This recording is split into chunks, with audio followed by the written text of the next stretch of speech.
So it dey rain buzz as I dey talk to you right now. Davido don't talk say about 4 embassies don't respond to the reaction and waiting in right concerning the Osun state election, specifically concerning waiting in BC, a particular senator talk when he say, may they buy everybody or people concerning the election.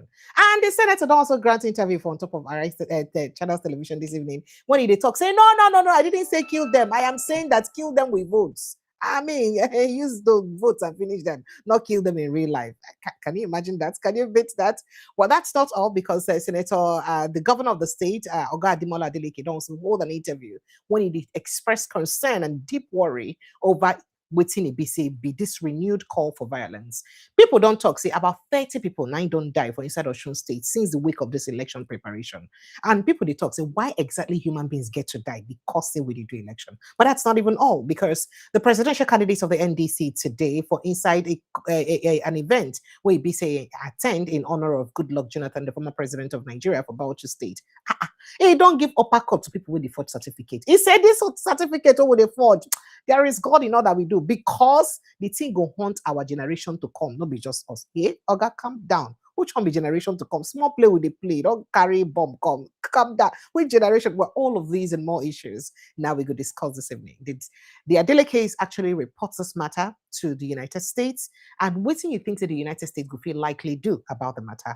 And then how it is say the Osun State election, particularly, go fit affect the general election when it comes for for January. All of these and more issues now we'll discuss this evening. Welcome to Updates with Precious. It's always a pleasure to be with you to bring on an update of all the things where they share for inside our country. Make a good take small break. When I come back, we'll dive straight into the conversation. But while we're at the break, make sure you click on the subscription button, like and share this post. Follow us like your village people. Thank you so much. When they come back after the break, stay with us. We'll be right back.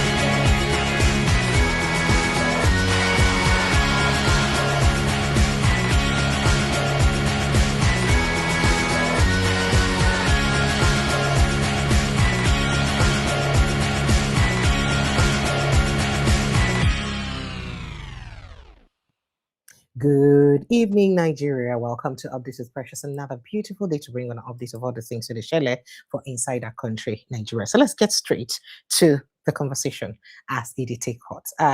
Usually, you know, the tradition would always go straight to the dailies to bring on our things and what they share for inside Nigerian dailies. So we could just go visit some of the papers and check out what's in the hot for inside our papers them this evening before we go straight to the core of the conversation the way we go get this evening. So looking at some of the things I'm waiting for paper this evening very quickly, residents issued 2-day ultimatum to headsmen over security threat in Ogbomosho.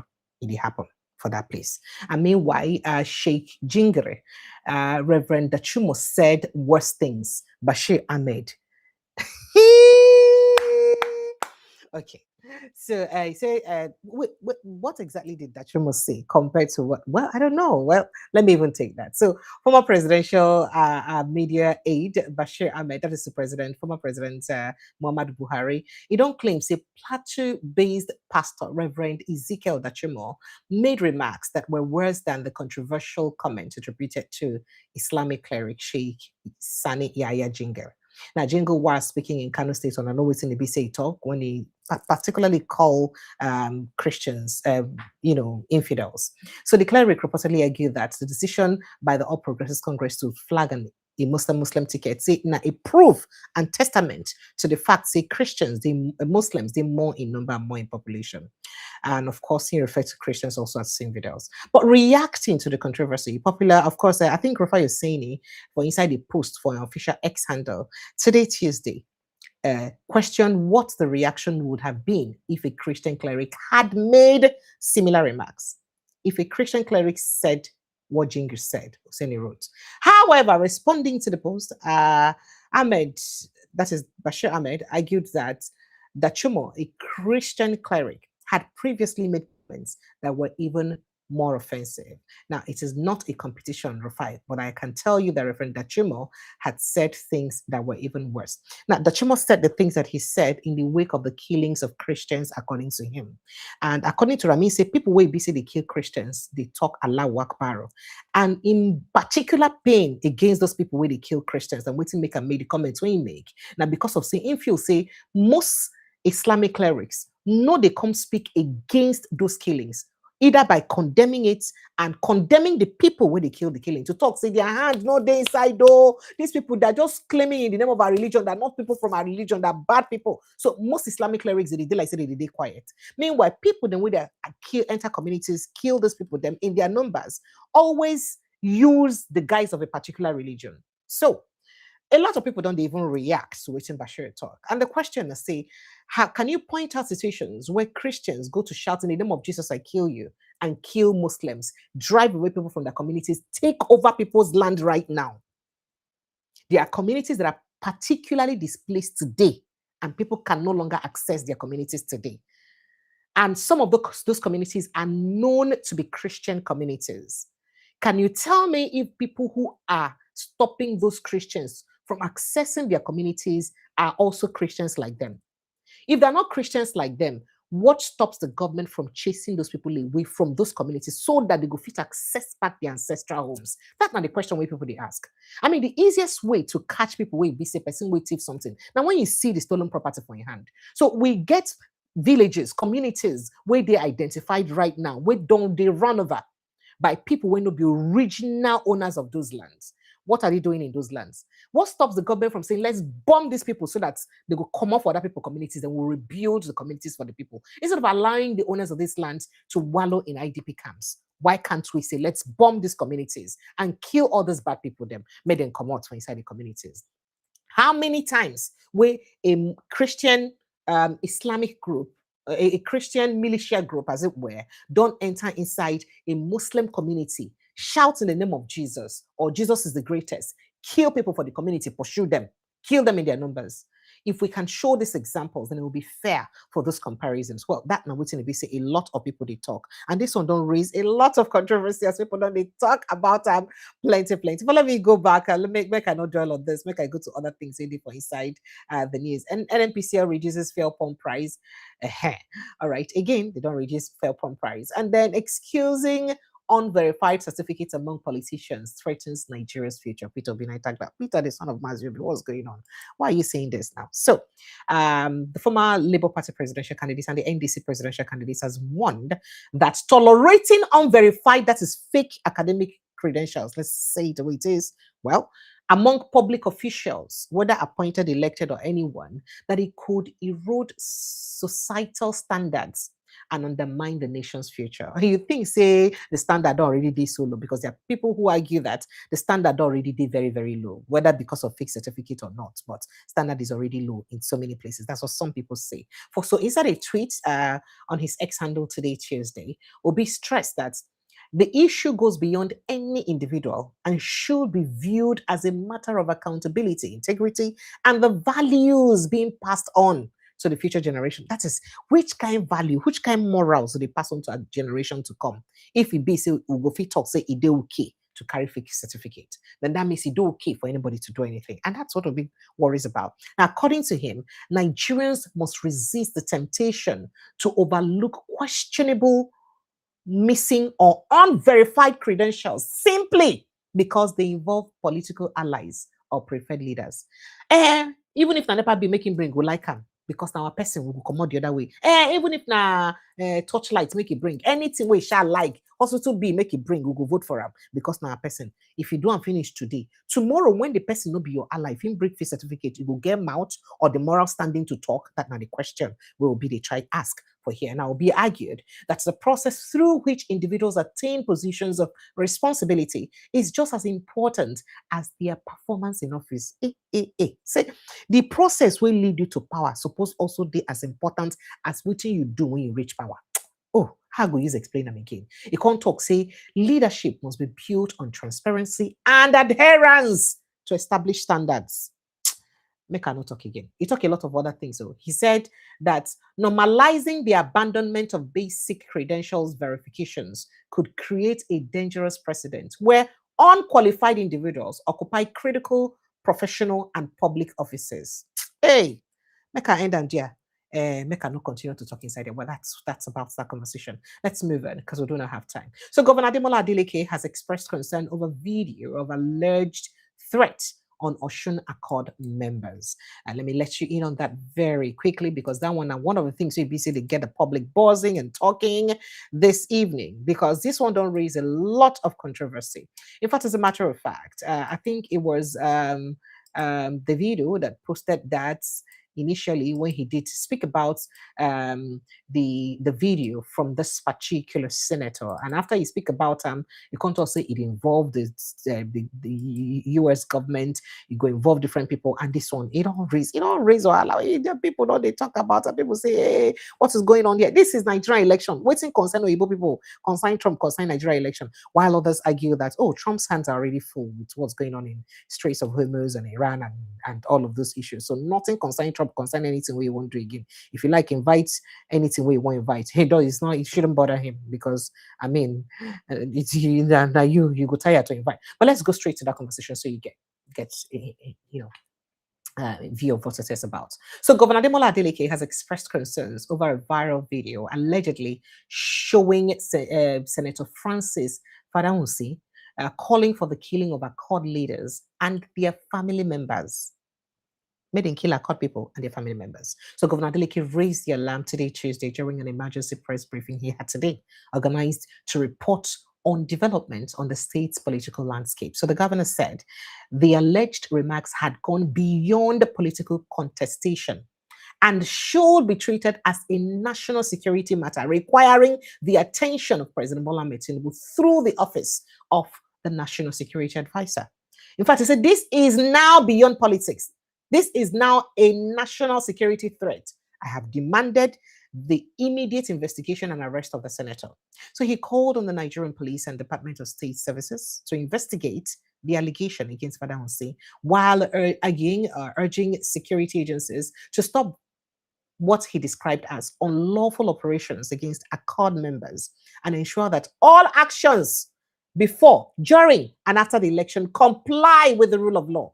Governor Adeleke also alleged that police directives has been issued for the immediate arrest of leaders of the Accord party in Osun State ahead of the Saturday's governorship election.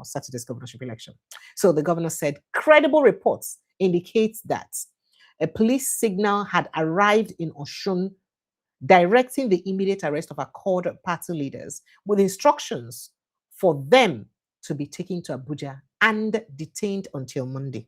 Now, according to Adeleke, I have spoken with the Inspector General of Police over the reports or the reported directive and urged him to clarify whether such an order had been issued or not. I am appealing to him that this development, if true, is illegal and presents Nigeria as a lawless country. That's all Gadimola talk. Now, he alleged that arresting Accord leaders on the eve of the election, it undermines the electoral process, urging the police to publicly assure Nigerians that such directive had been issued or no such directive had been issued. It talked a lot of other things. Adeleke also claimed that more than 62 Accord leaders were currently being held. 62 so far. They hold them for police custody without charges, describing the situation as unacceptable. In fact, he said it is disturbing that we still have over 62 leaders held in illegal police detention without any charges against them. This is not democracy, he said. This is crazy. Wow. Okay. All right. So make I quickly show you a footage of the particular thing we be say the Accord party, the APC senator talk will cause the problem. It's working. But I'll show you more. Take a listen.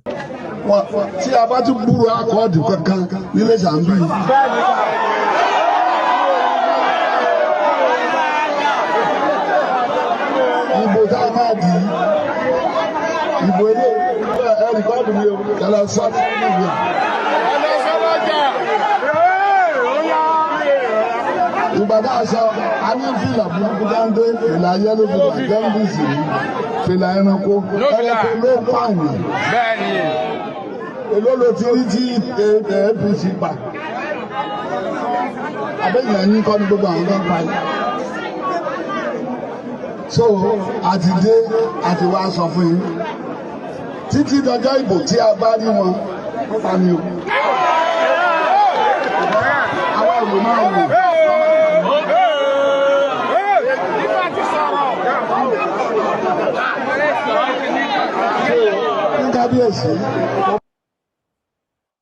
All right, so that is the footage where they said the senator said what he said.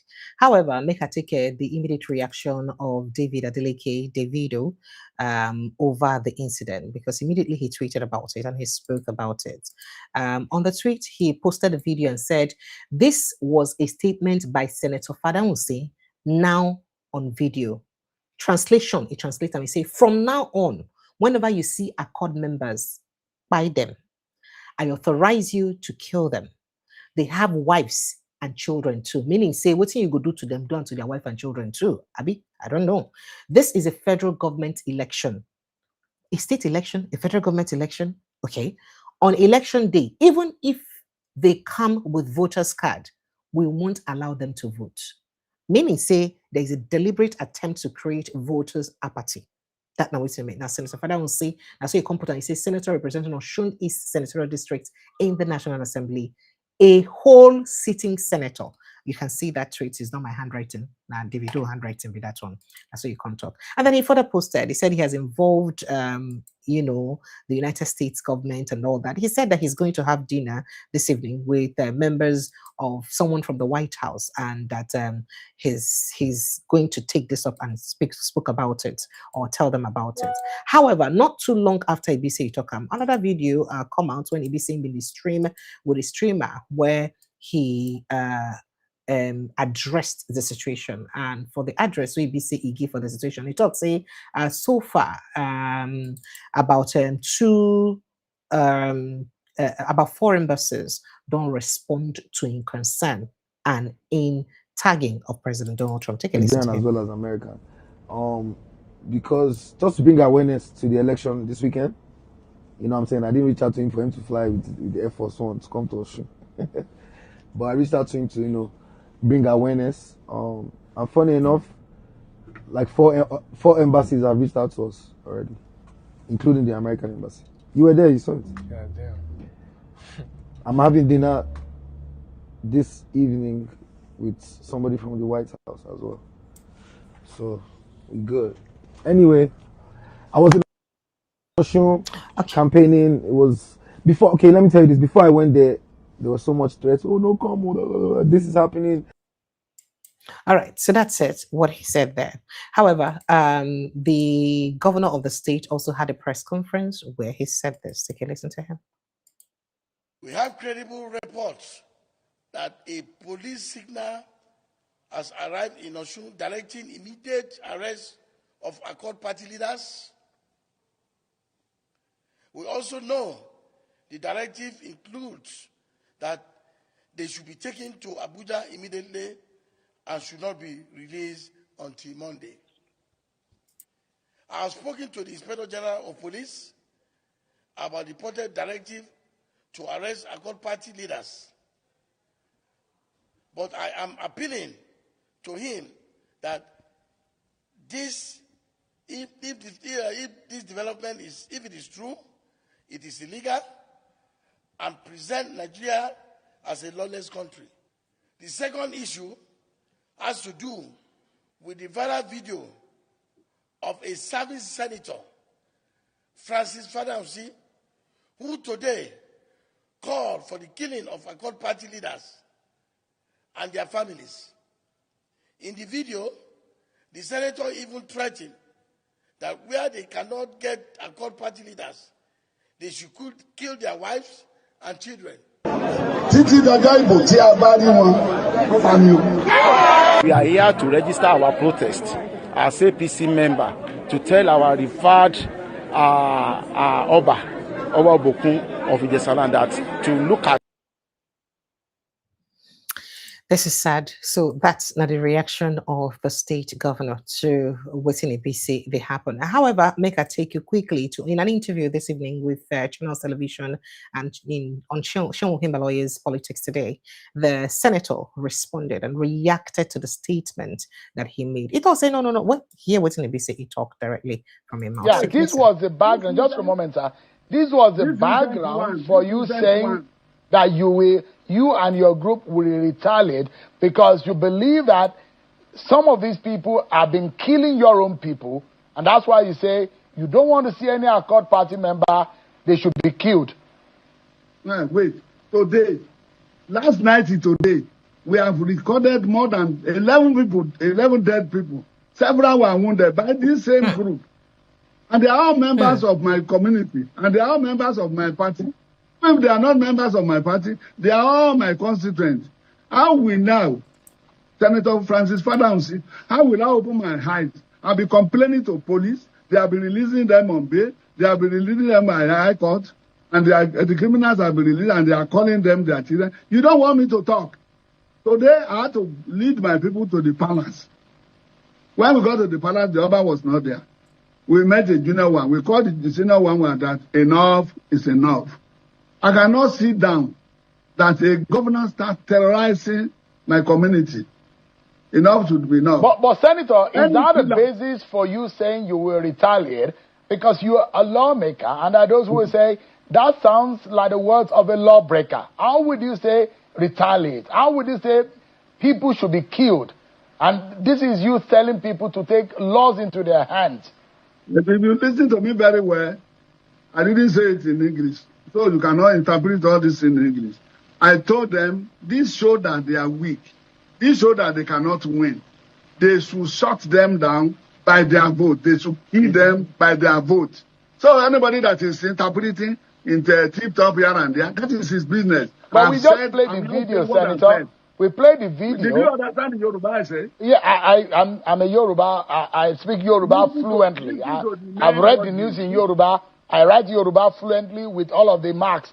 And what you said, and we can play it again, Senator, except if you say that you made a mistake in what you said, and if you say that that is exactly not what you said, but that is what is being, we heard you say in that videotape. Was it that you made an error of judgment or error in your speech, Senator?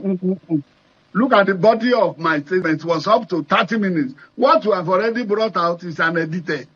So I don't belong to all those people that be arguing with you. Anybody who says his children should be killed, let him wait and be looking at them until he himself is eradicated from the something. I have made my point. The stops should be killing. We have reported to the Oba and his chief, and I've told my people they should go ahead and do their listening. They are discouraging them from this. The man talking in Ede, all his family and everybody, they are all there. Nobody has been killed in Ede. Why are you terrorizing my district? If you are a good governor, why are you terrorizing my governor? I mean, why are you terrorizing my Senator? district? Is it the only district Senator, what has...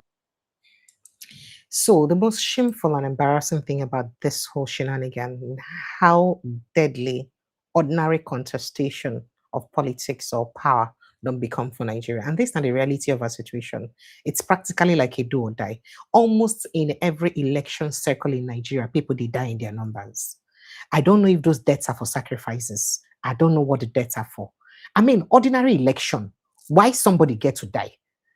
Why? Why? Because somebody needs to lead somebody or need to be appointed, elected to lead others. Then other human beings could die because of the struggle for power. Why? Why? Why are we not doing something about this? The people where they die from either party where they from come, are they not human beings? Do they not have families?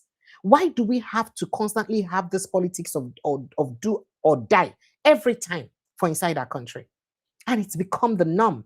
It don't be like saying a normal thing and we can't do anything about it. Now our style be that now, do or die politics. Very shameful, very embarrassing. Because what country progresses like this? How we go even fit vote the right people into power if this is not the kind of election that we be say would get? Local government elections would hear violence. State elections will go hear violence.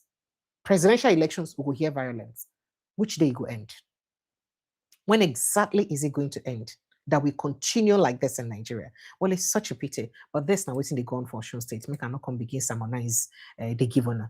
So moving on, still with Osun State. Well, a town hall meeting was held today with some of the aspirants for inside Osun State election. Quite a number of them had quite a lot to say. But before I show you what's happened for the town hall meeting, make I show you as Osun State people. I don't know whether in Osun State or just so I don't get it wrong. But here, show a video of people with the hustle for food items within they give them. Obviously before election. Take it. This not the. Let me quickly put up that. I'll put up that audio. Yeah, that's it. So you can see that. So you can see that. Aha, they don't throw. Hey, people they fall. Oh, you see them. They throw the things for them. They hold them. Oh my bad. Oh. Okay. So this not the level where we say we don't reduce human beings to. So people where they hustle for anything. People with what would they throw food for like chicken? Now what would they do to our people? And I don't know why our people will not even feel this sensible. No, say if we get people with the hustle to enter power by throwing food at us, when they reach power, then go know us. Even the crumbs sitting at their table will not go chop again now. Our sense they tell us like that. Why will not figure sense reach like that to know that kind of thing? Well, let's make us show you today. So today they had town hall meeting for inside Arise Television Hall town hall meeting amongst the contestants of the election. I will just play a few clips of waiting some of the contestants talks and and especially the sitting governor who's in BCE talked to. There were quite some statements that were made, and I would let you in on most of the things that were said by some of the contestants. Let's take a listen.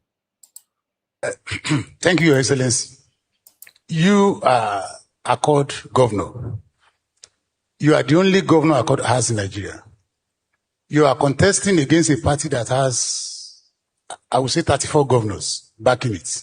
Please, I can't hear you. Okay. I said you are the only governor Accord as a party has in Nigeria today. I'm the only one Accord party. You are the only governor it has. I'm the only governor, right? Yes. Okay. And you are contesting against a party, the APC, that has 34 governors backing it. That is plus the power of the presidency and everything connected with it. Are you not worried that you will be overwhelmed and overrun on Saturday? Thank you, Your Excellency. You don't know me. I'm a bulldozer. They don't call me Action Jackson for nothing. I'm a bulldozer. What does that got to do? If they lie, let them bring all the 30-something governors. They are all my friends. After they go on the stage, they even come and say, we are just playing, you know. Quiet in the audience, please. I can assure you. Are they the one to come and vote in Osun State? They are not the one to come and vote now. They call it party intrigues. All that one is funfair. I'm here to support our party, and that's it. At least most of them are well educated, they are very stable. Not one governor that comes to my state or whatever I do. Man, what type of name is that? You came to my state. You did not have, you know what I'm saying? When somebody want to come to your state, me as a sitting governor, you're supposed to have clearance. These people are not civilized. I'm a civilized administrator. Was it, 2 years ago, when I was in PDP, they made me the chairman of a governorship committee. You know what I did? Immediately I landed Ondo, I went to ask Aye Datua. A lot of people are saying, no, we are not in different, we are different political parties. I said, no, he's the governor. I have to go and tell him that I'm in his state, you know, to come and support my candidate. And I went to the state house to tell him. And we greeted each other and I left. That is what civilized people, that's what they do. So all these ones that come over here, let them come and dance in Osun State. They are not the one to vote. So when they finish, I will call them, I saw you on TV. Hi. Okay. Whoa. Okay. He said quite a lot of other stuff, but because of time, I will get to shut them down so that we'll be open phone lines, make one of it participate for inside the conversation. I think, let's say, yeah, a few more things. Thank you, Your Excellency. You are Accord governor. I wish my You are town the to be only smaller. governor Accord has in Nigeria. So because I'm a governor, I should abandon my own town. No, go and fact check it. I just told you. So he was responding to conversation around centering development for only Ede for Osun State because of saying Ede name from. That was his response to that. Take a listen. I wish my town to be small London. So because I'm a governor, I should abandon my own town. No, go and fact check it. I just told you I just came back from Ife. Am I from Ife? I'm from Ede. Go and see the place. Am I from Ila? They have never done any dualized road in Ila. Am I from Bongo? Am I from Ikire? Am I from Iwo? Am I from Ilesha? Even all the towns in Osun. Do I have a flyover in Ede? No. But I cannot be fixing other towns. So I will say, because people I will not let them talk. I will abandon. But me, I'm not a bastard. I will fix my town too. Okay. Now, about the airport that you talked about, let me tell you something. It's not my fault that my town, God bless all with lands. So when we're about to build this airport, number one, the airport that we say we have is not really an airport. They call it airdrome. It was my predecessor that handed over to the Air Force. So they are using that place as a training ground. And I said this is not acceptable. In Osun, in the Southwest, we are the only one that doesn't have airport. Okay, Your Excellency. So I invited, let me answer that question, it's very important. Very quickly. I invited all the experts to go and look for a land where they can site the airport. They went around and everything, and they end up in Ede. Go to Ogun State, you are from Ogun State, Abat. Is the airport, is it in Abeokuta? It's not in Abeokuta. That's where they found land. So it's the same thing. So they found land in Ede, and hey, what's up? I mean, there's nothing I can do about that. Your Excellency, we really have to go. All right, so that was his reaction to that, and other candidates also respond to what they go fit do better. I really like it when candidates speak like this about what they go fit do. You know, if they give them opportunity to come into power or to be voted. We could hear some more. By the grace of God, I will be 40 this month. So that one, this is not the AAC candidates for inside Osun State and in the contest for this governorship election. I want to be a governor of Osun State because I would say that our society is deficient of leadership. Even though we have too many politicians, but we don't have leaders, because leadership is all about service. It shouldn't be how much you can take advantage of existing problems or how much you can weaponize poverty against people, because what we have been experiencing in this country is more of perversion disguises as leadership, and it hasn't really been about service, but imposition and subjugation. Comrade Osun, is that all you have? I thought she asked you about your vision. Okay. If I would be going into my vision, what is important to me is to give governance back to the people, because instead of leaders to be serving the people in Nigeria, especially in Osun State, is the people who are serving the leaders. So, and as I've said, that it's important to me to give governance back to the people, because once people are the ones in charge of leadership, a lot of things can be done easily. As long as politicians keep having domineering influence over the people, nothing can be get done and nothing can work in this country. So, and part of the plans we have what I call Osun resident database. So this database will give us the opportunity to have the information of Osun residents and to also be able to put the right things in place for Osun people. Another thing is financial dashboard, because financial dashboard will give Osun people the opportunity to monitor and to track government spendings, so that if 1 naira misses, they can call me that youth governor, where is our 1 naira? Because accountability is very important, because the lack of accountability is what is making politics a lucrative business to career politicians. Once these things are there, it will no longer be it will no longer be business as usual, but for those who actually want to serve the people. Another thing is a Ministry of Citizens' Rights, Workers' Protection and Compensation. In our country today, justice is only meant for the rich. And we want to bring about this as a balancer in our society so that there is equal access to justice. Even if you are an Okada rider and you've been oppressed or cheated or whatever categories you belong to in the society, you have equal access to justice. Another one, some of these things I'm talking about are things that are foundational, not just the regular way of recycling, promises of road, electricity, and all that, which we never have. So, but these things are foundational, because when we have proper foundation in the country, a lot of things can work. So, that is, and we have what I call Osun Child Trust Fund. This Child Trust Fund is going to be an investment account or an investment portfolio for every child born in Osun State.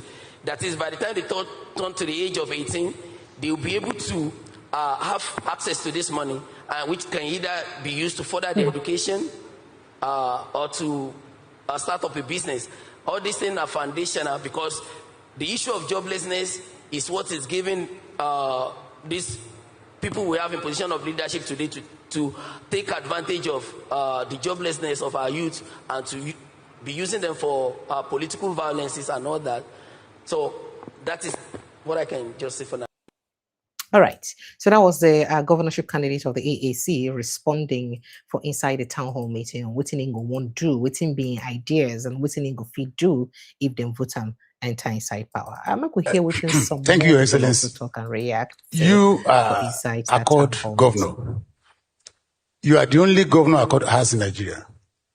You are contesting against a party that has, I would say, 34 governors backing it. Please, I can't hear you. Okay. I said you are the only governor Accord as a party has in Nigeria today. I'm the only one Accord party. When I talk, I'm a very reserved person. So this is the AC candidate, the ADC candidates responding to what Ingo feed do. I don't talk anyhow. I don't talk anyhow. All right. Okay. Sincere apologies. I conduct my research as look into things that I can do before I say it out.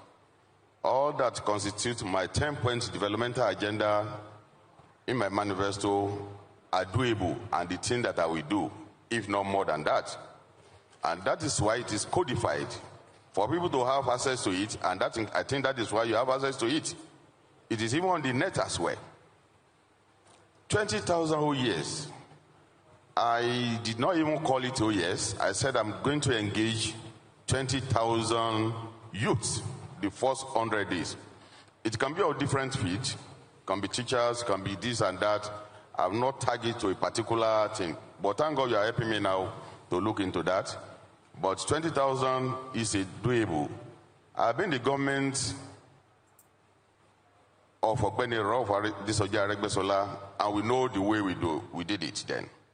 It is not a difficult task, and I'm reassuring the people of Osun State that the first 100 days in office, by God's grace, I'm going to recruit 20,000 into the government job. The other question is about electricity.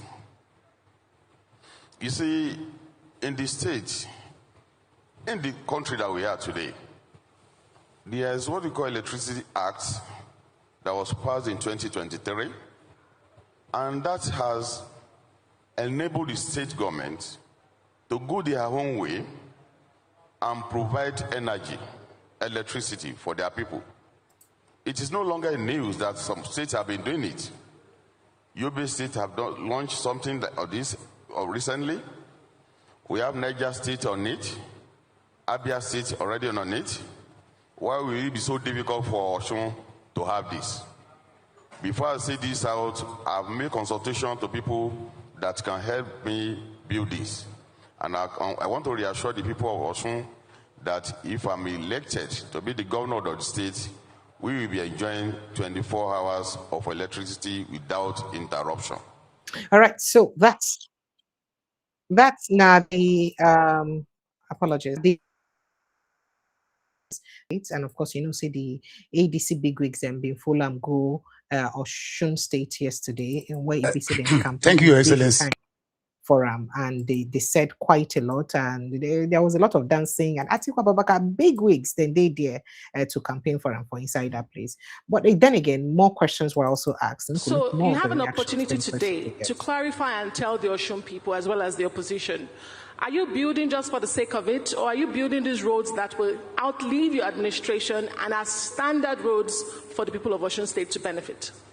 Well, the APC in Osun State, all they do is talk, propaganda. 12 years of their administration, they've caused Osun State headache, problem, half salary. I'm the one that came over, I started paying half salary. Let me tell you something that will shock you. Oyetola is collecting half salary that they did not pay.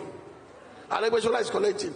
Even the former secretary to the state government, Adeoti, he came to join us, and he was one that even told me and some people, they brought the file that this Sinoga, these people are the ones that did not pay the half salary, and we should just remove the name. I said, no, let them have it. It's okay. Let them be eating it. They're the one that caused it and all that. So all those talking about substandard, I would never. It's a sin. Why would I come and do substandard? I use certified engineers. I use Nigerian engineers. And in fact, we invited an international engineer. I went there myself. I don't just sit in the office. Go and fact check it. I move around to double check it. I invited them, and they certified all the beautiful roads that we have done. Lately, they showed one road that is our administration that did it. And they went to go and fact check it. It happens to be Oyetola's road. Even let me tell you something, we are talking about substandard, no substandard. What have they done? That's the question. Hello? What have they done? At least listen, do something and let somebody criticize. But I've done it all. I can tell you, look, go around and check it out. In Ife yesterday, I've never seen, I wanted to cry. People coming out and appreciating our government, appreciating me in Mole, that I brought light to Ife, the cradle of Yoruba land. It's looking so beautiful and all that. So let them continue to be doing their propaganda, and I got some news for them. When they go low, we go high. Come on. All right. So one interesting part of this town hall meeting that it plays when it be saying in response to question, that is the governor of Osun State respond to question about federal road or road will lead to Ile-Ife. Like, okay, you say you build flyover for inside Ife and all that, but to even approach the Ife Gongon road, not even the waiting making no build road to lead to the Ile-Ife. And he was almost upset because he said, this is not federal road. And a lot of people, they talk, say it's excusable for him to feel anger towards that question, especially considering saying don't do about 6 roads or so will be federal road. Wait till now, the federal government never refund them that money. Of course, you know the culture now. Most times when state governors use their money to federal road, federal government suppose refund the money to them. But he said they never refund them. And people come to talk, say beyond the fact, I mean, you take away the fact, say they never even refund some of the roads when you already don't do, will be federal road. How about the fact that these people have been held down from local government allocation?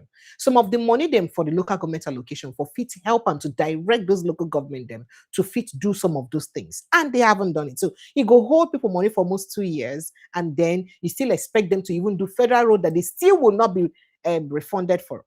I think you should go listen to that conversation. Good afternoon, sir. My name is Adelekes. How are you doing today? How are you doing today? I'm doing very well, thank you. I'm the Pioneer Executive Director of Enough is Enough Nigeria, and a This Day analyst, or Arise News analyst.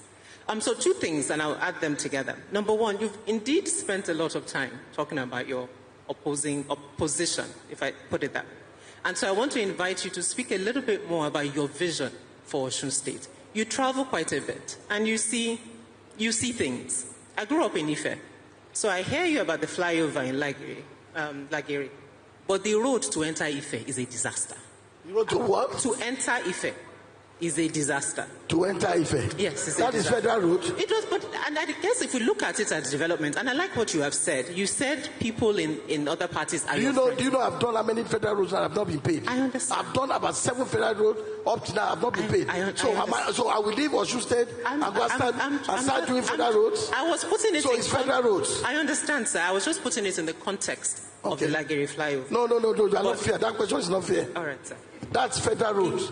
Talk about Osun State. No problem. Please sir. leave federal roads. No problem. Thank you very much. Now, you've also talked about the fact that people in different parties are your friends. Democracy at the end of the day is about the people. Of course. It doesn't matter what party, PDP, APC. It's because really I'm civilized. Precisely. And I love the example. I'm from Ondo State, and I like the example you gave. You went to see my governor when he came. Very good. Ask him. Yes, it's okay. So let's extend the same courtesy as we talk about governors' names and their names, so that people who look up to you don't think it's okay. But then the last point I want to ask, state police. You said it was one of the ideas that you have. Now that the president is fast-tracking it, they're spending 7 weeks to look at the operating policy. Have you thought about what state police would look like in Osun if you come back? Because people are afraid that state governors will abuse it. Thank you. Okay. Well, number one, the road that you mentioned there is federal road. Go to Ife, the cradle of Yoruba land. Go and see the wonders that I've done. So if I should use Osun money to start fixing federal roads and leave my own interstate, I've done about 8, 9. Up to now, they've not been paid. I've talked to the minister. I went to go visit him.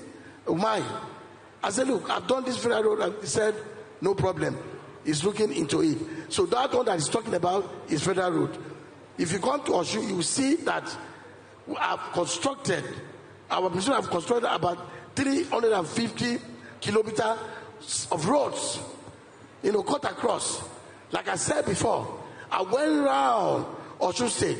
Some of the roads that have been abandoned, let me be specific, so that you can go and fact check it. For example, in a place called Otoyegbaju to Iresi, that road has been abandoned for 45 years.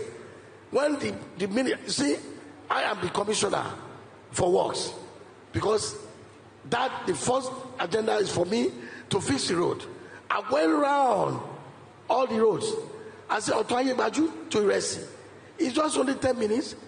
Why is this road have been abandoned? Don't we have government? As I'm talking to you, that road is fixed. Fantastic road. And you can get to Otoyegbaju from Iresi. Just 10-15 minutes. That's one. There's this road too. They call it Tokere Road to all the what's it called? Odiomu and all that, and Eduabo. Was abandoned for 25 years. And during my campaign, when I went to that area, and they don't call me talk and do for nothing. I promised them that I will do it, and it's done already. Go and fact check it. So all the roads that I've done, because in Osun State we are farmers.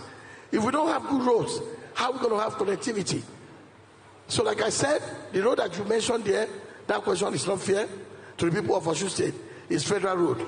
Ask me about Osun State, Intercity, and all that roads. You will see that our administration have done very well. Thank you very much. She mentioned state police. Okay, the state police, I believe in it. When I was in the Senate, I was the one that introduced the state policing. Let me tell you something. All this one that they are saying, the governors will interfere, they will use the opportunity. I'm not that kind of governor. I have a fear of God. And I promise my God I'll be fair to people. If it is, even if I'm coming, I know that by the special grace of God, I will come back for second time. If we eventually have state police, if it is my son, because I trained them very well, that committed offense, you go and face the law. That is it. I'm not going to bend for anybody. That is me. I'm not talking about other governors. So all this one that you will use it, I will not, because me, Governor Ademola Jackson, David Adeleke, I believe in rule of law. I will not do that. So I will make sure our police function very well, so that not some of the response or reactions we be see in give. And of course I don't also play the reaction to other candidates we be see also speak, and you don't hear which also didn't get to talk. And I think that more of this should happen in Nigerian politics, so that we go hear directly from people who they aspire to rule us, so that we can evaluate their intellectual capacity and go know within the BC then they about and within them represent. Because we cannot be asking for people to vote for us. We cannot have people that will be asking for us to vote for them, and then they will feel too big to talk to us, to address us, to share.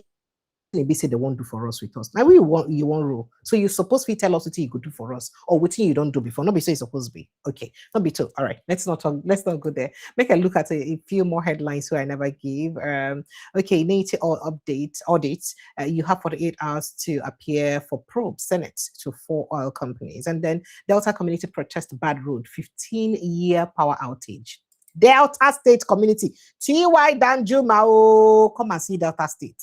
Residents of Ivrogbo Iri for inside Isoko South local government area. They say their road na no-go area. Light for 15 years they never get. But governors say all the good work when they do now because of the money we president give and I make it done. Oga, waiting happen now.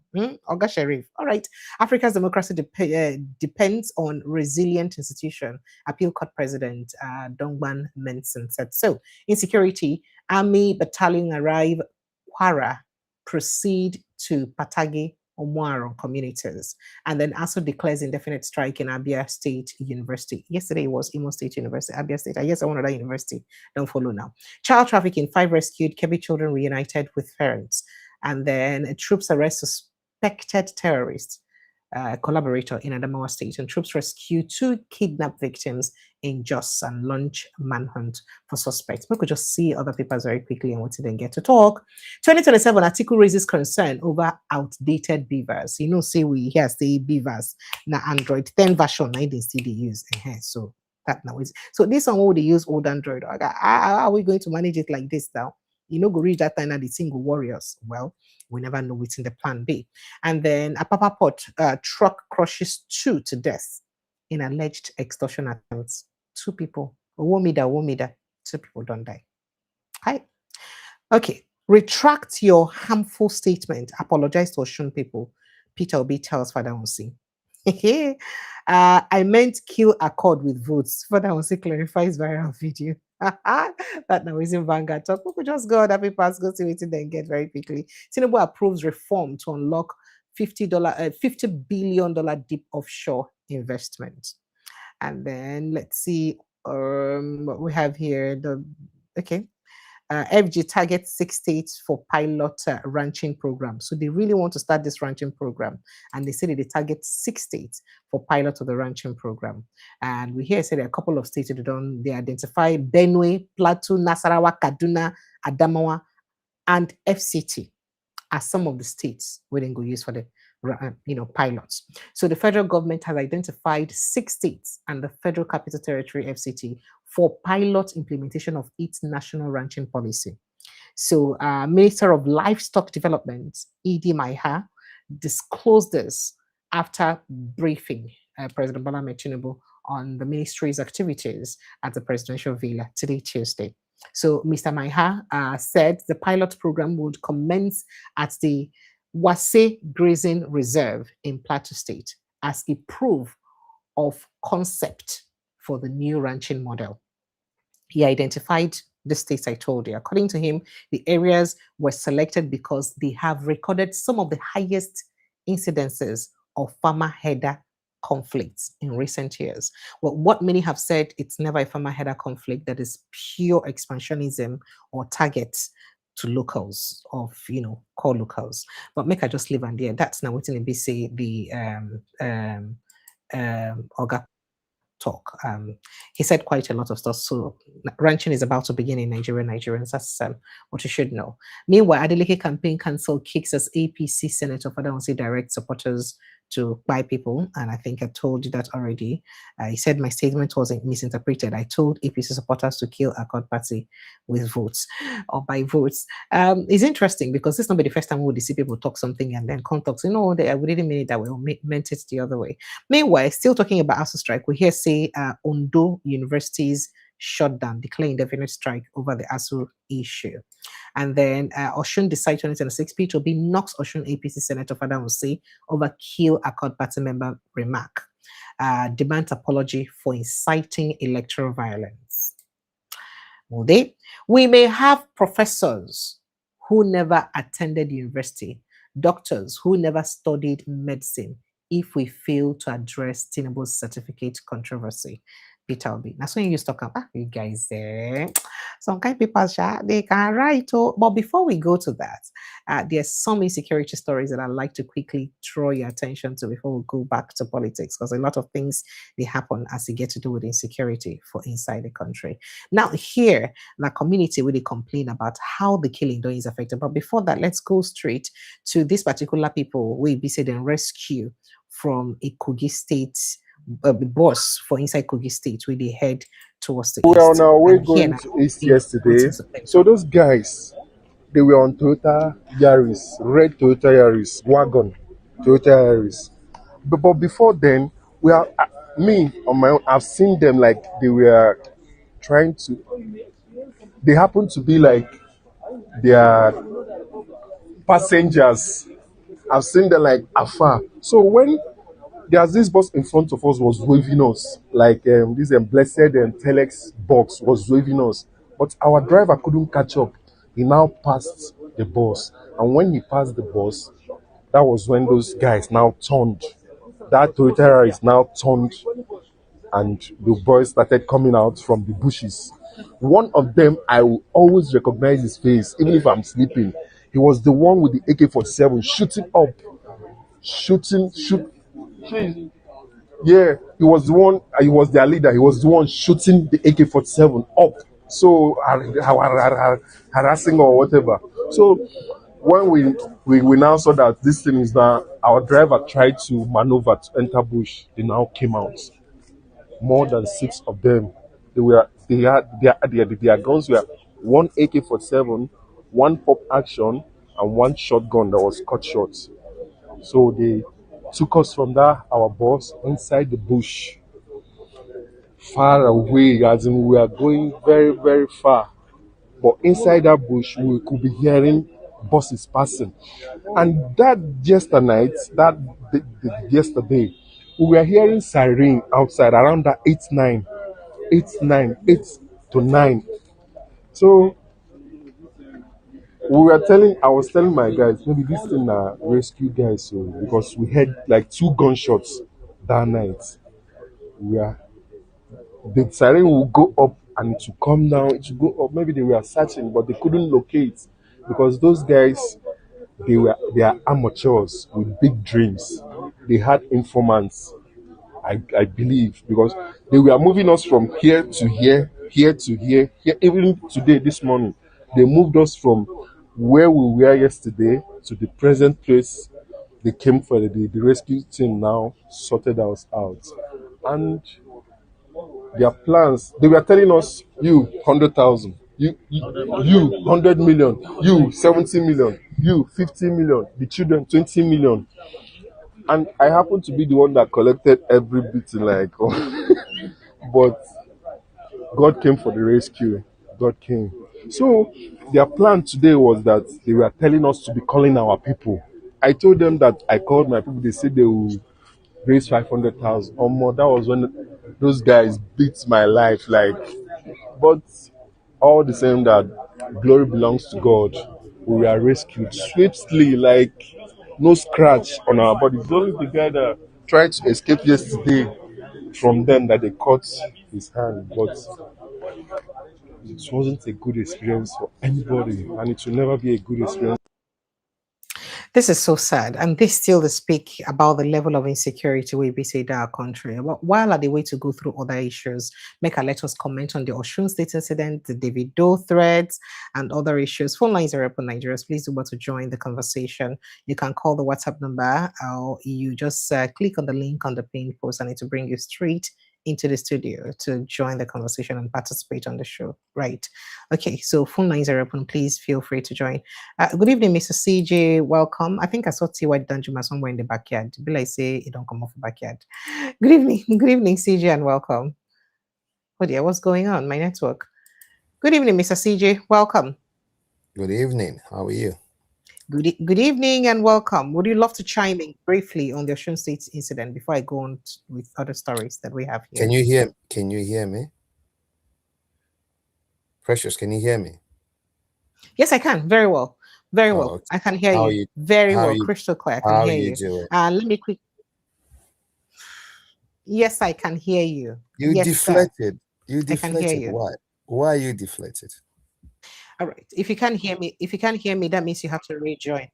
I'm very well, thank you. If you can't hear me, you may have to go back and come in again. So I can hear you properly. I can clearly hear you. Well, as long as you can hear me. All right, and that's great. That's great. So go ahead and shoot, sir. Let's hear you. All right. Okay, so go ahead, sir. Oh God, somebody said to me. Go ahead, sir. Yeah, I can hear you. Somebody said to me today, where do I start? Like, it's getting worse by the day. Literally getting worse by the day. What is going on? Can you hear me? Seriously. Precious, can you clearly hear me? Because I can hear you very well. So I think your network is skipping. I don't know if it's yours or mine. So I think it's best you rejoin. I don't understand what's going on. The network is skipping. So I think it's best to rejoin. But for the rest of Nigerians, phone lines are open. You can click on the link on the pinned post in the comment section and it should bring you straight to the studio. Or you just call the WhatsApp number 0808-675-9679. That is 0808-675-9679 on WhatsApp alone. All right. Good evening, Mr. Obisin. Good evening, Mr. CJ, and welcome. Welcome again. I don't understand what's going on. It'd be like anytime we want to talk with that, my village people will carry their wala home. Good evening and welcome. I don't know if you can hear me now. Can you? Go ahead, please. Okay, excellent. I know APC can try whatever they want to try and disrupt the conversation. Absolutely. Go ahead, please, sir. All right. Okay. So I just want to quickly touch base on the Osun State debate that I watched that debate today. And I must tell you, I'm appalled by the quality of leaders. Obisin, talk. Okay. Can you hear me? It's skipping, so we can't hear you. I don't know why it's skipping. Mr. Obisin, can you try to talk? Let's see if your network is better. I don't know. Let me be sure if it is my own network or his, because I don't understand what's going on. Mr. CJ, you're skipping, so we can't hear you. It's skipping. Mr. Obisin, are you there? Mr. Obisin, are you there, sir? Okay, so I don't understand what's going on. Your network is skipping. So we can't hear exactly what you're saying. Mr. Obisin, if you're there, please go ahead and speak.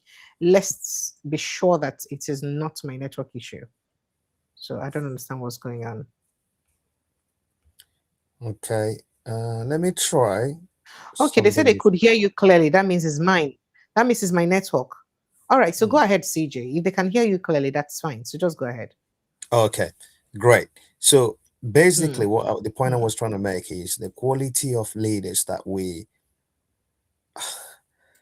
are producing in Nigeria is shameful, disgraceful, to say the least. I listened to that Osun debate with an interest. It was a conversation. It wasn't even a debate. It was a town hall, they called it. Jesus Christ. None of those guys they're not qualified to be a class prefect. Like, literally. None of, apart from the governor, the incumbent governor, who kind of held his position to a degree.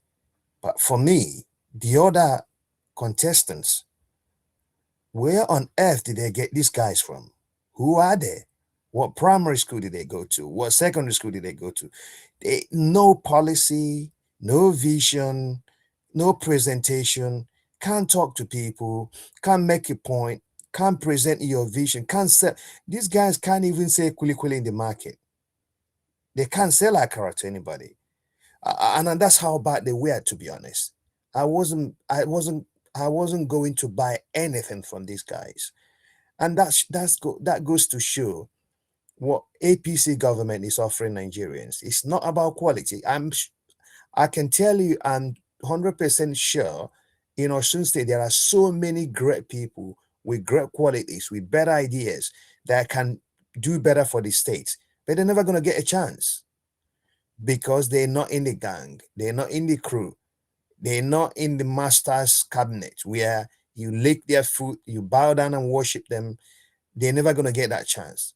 So what we are seeing is people like the committee of those state. That's the quality of leaders we see in Nigeria these days. They're giving us the rubbish. I was appalled. Let me just put it where I try and be very constructive. I don't want to say something that will upset Precious, but honestly, that was shameful, disgraceful, to say the least. Then I move on from there, and there was a couple of points I picked up from that conversation. When Governor Adeleke was asked how the accusations from the opposition party, the things he did, he made his points about the things he accomplished. And they made a reference to his dancing and all that. Who cares? Seriously, who cares about if a governor dances as long as he performs? Who gives a monkey about what a governor does? As long as he does the job, they have got nothing to throw at this man other than to say he dances. That's all they came to tell or shoot people. Oh, you have a dancing governor, but nothing. They couldn't even scratch his body. Like, not anything they could find and say this is what they're going to do for Osun State people. I was disappointed. And I feel so bad for good people of Osun State and Nigeria at large. And then moving away from that, I want to go back to the point of how bad the apple has rotten in Nigeria political system. This government, and I say it without fear or anything, is the worst since I was born. Is the worst government, the worst president Nigeria has ever had. Is this president? Oh, why? No, and I'm serious. I made a point. There was a couple of guys we had a conversation yesterday. I gave them things I cannot say on the platform. The reason why my points are justified. This is the worst president Nigeria has ever had. Precious, you can tell me if you want to defend it. Let's have a debate. Let's have a debate if you want to defend it. Has there been ever in the history of Nigeria where some villages and towns are vacated for years? No one goes in there. The number of ID camps in Nigeria have increased tremendously. The number of people in poverty have increased tremendously. The number of insecurity in Nigeria has increased. To top it up, democracy in Nigeria has completely been buried. It's dead. It doesn't exist anymore. Waiting be your empirical evidence to that in way they talk so. Waiting be evidence that democracy die. Okay, how many political parties we get today? No. Plenty now. Okay, let me give you the evidences then. Every political party, opposition political party in Nigeria now have problems. They've got issues. It's their fault now. They could no.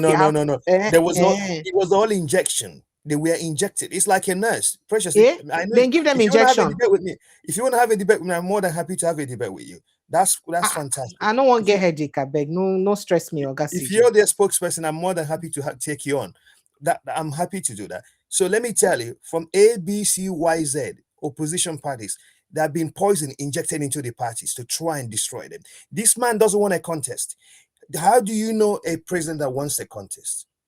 Have you seen Mr. Tinubu in the public domain defend, stand, have a conversation, or stand and tell Nigerians or defend or have a debate with any politicians, opposite any opposite member of the party, to say this is what, can you come and take me on, like we do in the Western world, every part of the world, where people can say, in a politics of ideas, this is what I'm going to do for my nation.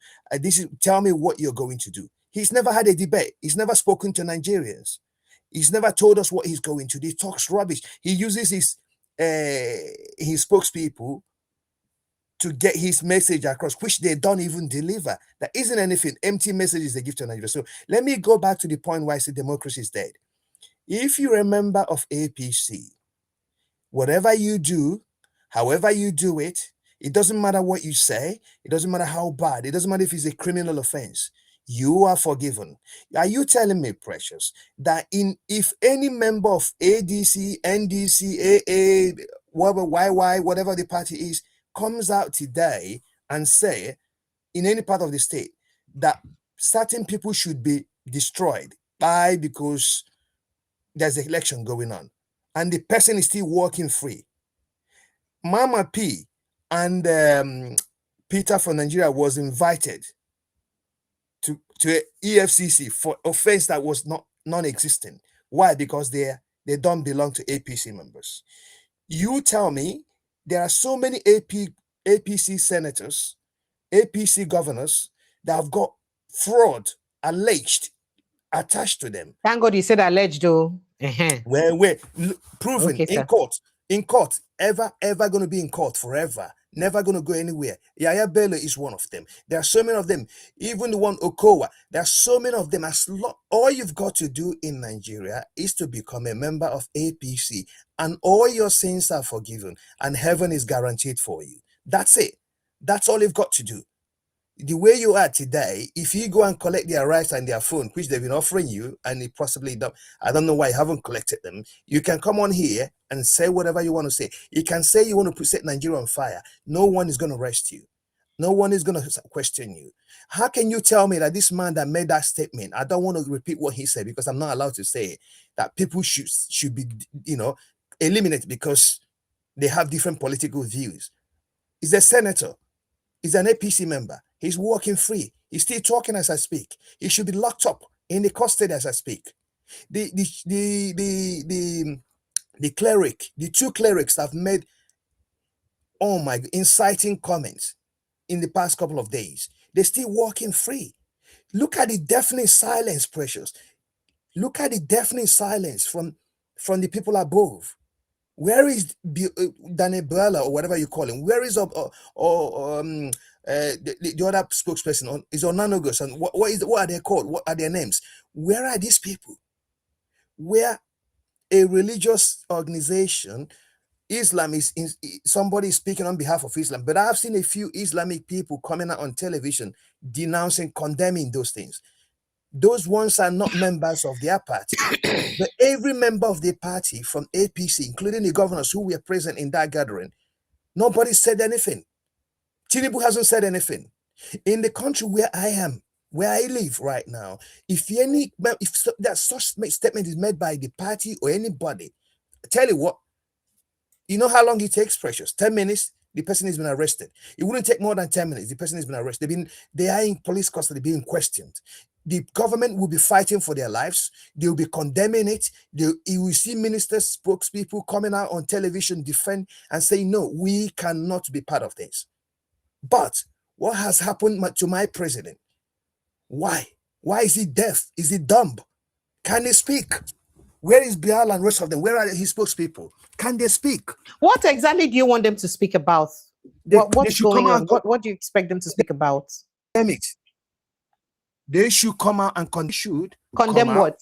What the Islamic cleric said? Yes. They should come out and condemn those comments. Do you know? I tell you what, that is literally trying to set the country on fire. That could cause a religious war. Especially the one that was said in the Yoruba one that said, the other one called Christians infidel. The other one said, by Christians. These two comments could cause a religious war. And that again supports Trump's points about Christian genocide in Nigeria.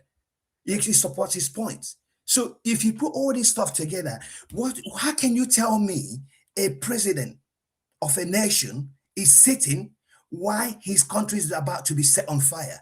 And he can't even come. This demands a national statement, a national address from the president coming out, standing national. I'm telling you, speak to the guys from the States, speak to the guys from UK, speak to the guys from any part of the world, and the president or prime minister would be on the national television saying, this cannot go on. I've given instruction for security agencies to take action to make sure this comment is investigated. But nobody's saying anything. Why the silence? That worries me more than anything else. You know what they say? Silence expresses consent. That's what they say.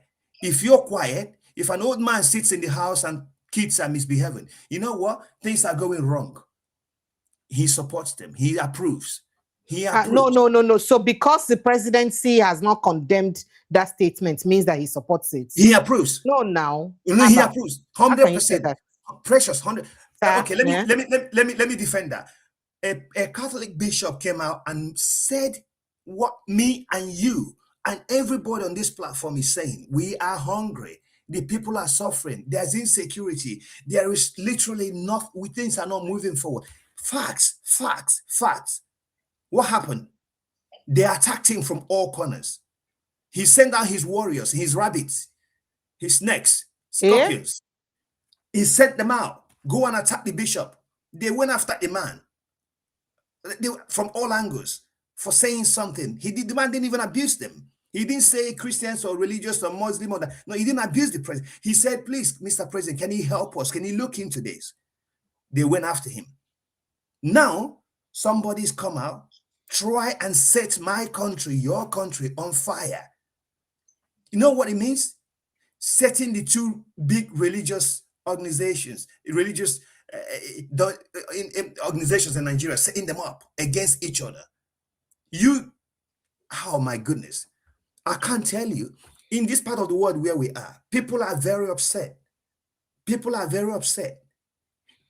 I have different faiths, people from all manner of faiths. The moment somebody says anything silly, anything unacceptable, you will see people from all walks of life coming out condemning. Oh God, that thing you're saying is not like that. Shabi, I saw a video today of some people praying just at, I think, regarding an open space around Westminster. You're right. Do you understand? What do you want to do about them? And people feel that is provocative against Christians. But how sacred Westminster is to the Anglican community in the UK. I hear you. But what do you guys do about it? Nothing. So people are just tolerating one another. Precious. You're mixing it up. That is freedom of worship. They didn't hurt anybody. They weren't going after it. They were just doing their prayers. I'm not a Muslim, as you know. I'm a very and it has to be in just by the corridor of someone else's religious place. It doesn't matter. Religion place. They can come and pray. Don't make me. So it's not about that. So I mean, if it were the other way around, would it not be termed as provocative? No. That somebody just goes around the garden of a mosque and decide to pray and shout in the name of Jesus. So the same thing I'm trying to say is that I think we're all just being tolerant of each other. No. You're getting the point wrong. Westminster belongs to both Muslims and Christians.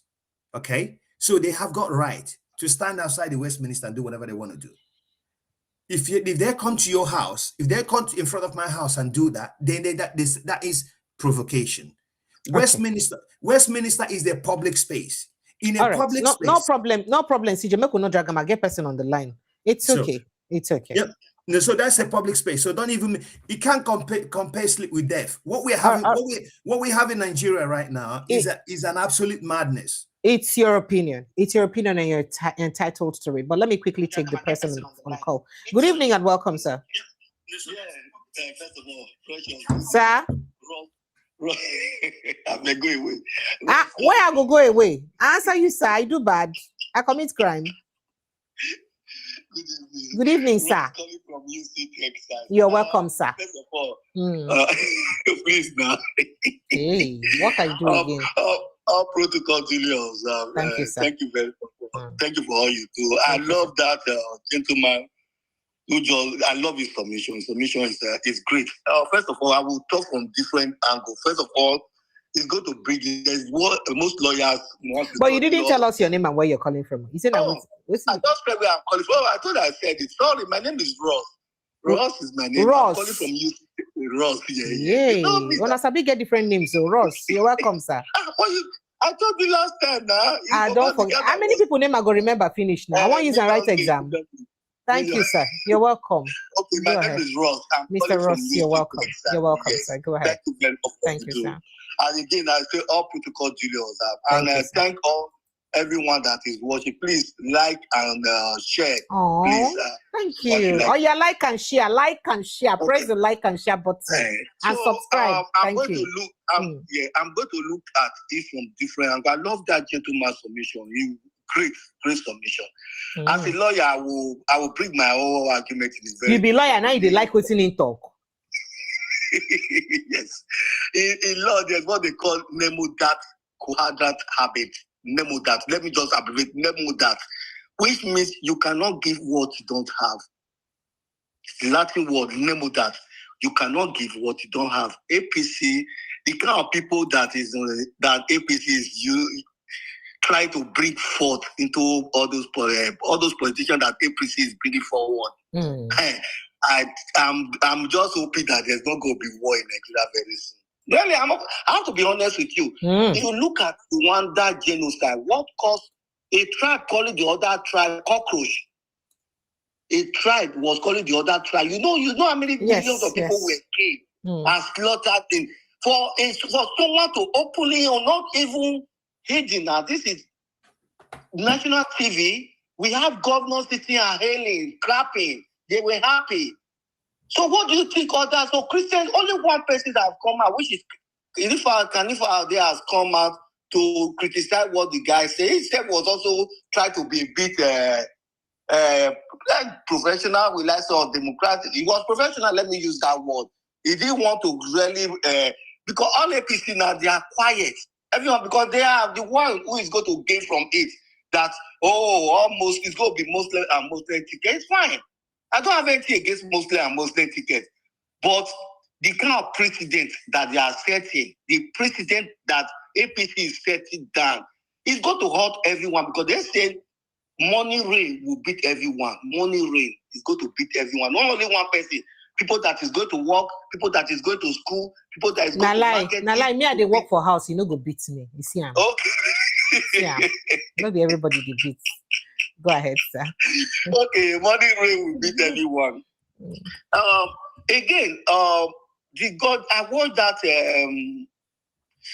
The debate today. Yes, so I deliberately played a few of those highlights so that we can have an idea of the people before I came here now. It was so disheartening. Why? And appalling. Why? Yeah, because articulated wise, most of them were not coherent. They were very low in their. That gentleman just said it. Only Jackson, which is the governor, was able to even express himself a bit. If you want to govern people, you're supposed to be able to tell those people what you have for them. The plan. Like small scale market, like how you go to transform agriculture, how you go to transform education, how you go to transform insecurity that is going, how you go to be able to reduce it to become a bit minimal, how you go to help the poor. How you go to mostly education? I will look at it from education. That's where I also said that I support Peter Obi from all angles. Peter Obi was able to do a lot. Look at my old governor Edo State. Unfortunately, I'm from Edo State. You remember last time when I said I have to leave where the other guy, I can't remember his name now, with the dreadlocks, who was trying to say he loved Modo Pewolo, you know. So for me, anytime I see that Modo Pewolo, I'm so ashamed. If in my work, you can't say that about a sitting governor, sir. As much as you have the right to your opinion. No. Okay, that is my own opinion, please. That is my opinion, please. I just say I'm ashamed because it has brought a lot of shame to us, you know. You know, when I go to a place, are you from Edo State? I'm from Benin, yeah. I'm Benin, yeah. Hey, no vex now. But you're not supposed to vex now. So when I go I'm from Benin. Remember we argued last time, the gentleman said he loved, what's his name now? I can't get Ovie said he loved Okpebholo. I was not saying, can you tell me the reason why he loved Okpebholo? He now said because Okpebholo is not articulated, that's why he loved Okpebholo. I say that is the reason for you to like someone who is not smart. Is that a reason? People don't know understand what is going on in Benin. I was in Benin this February last year. I was in Benin. The roads are so bad. Cats all over everywhere. Those were what the former governor was able to reduce. Insecurity. People are fighting the market, beating with market women just to get buses. People taking money from all those drivers. Those are issues. Is that how to govern a state? He doesn't even have plan. Now he's employing how many people did they say he employed? Now 8,000 people. If my memory, they say 8,000 people if I'm right.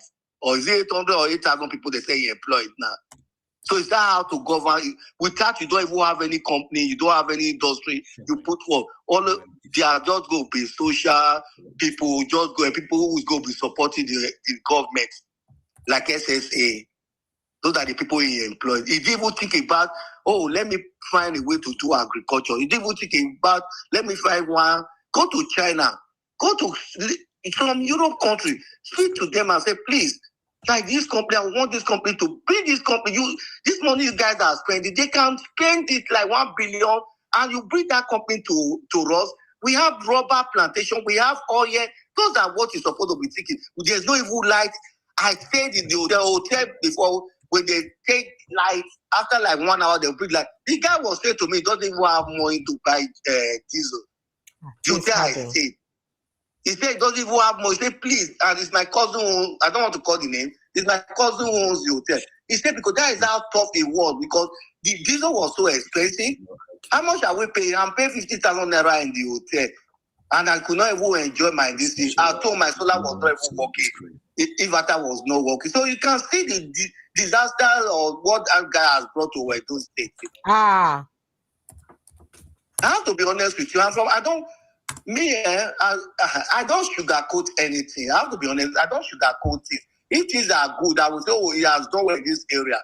If things are not good, I will say, America that I live, there are still some area where the president or the government still need to walk around. I cannot give them 100%, but there are still things that work, that will wake up and say, I'm enjoying this thing. I'm enjoying this thing. Education is okay. No wahala now. Okay. We don't hear now, but thank you. Thank you. Thank you. Thank you. So I should stop there, yeah. So except you have another thing you want to say. You have said what you want to say. Oh yeah, now say the things you want to say quickly because the yap don't What I want to say, what I wanted to add is this. I said the money rate will be someone. Do you understand? There was a tweet in 2023 September. Davido tweeted. He said to win an election in Nigeria, you have to be rugged. That was a tweet from Davido. You can fast track, you can go and check it.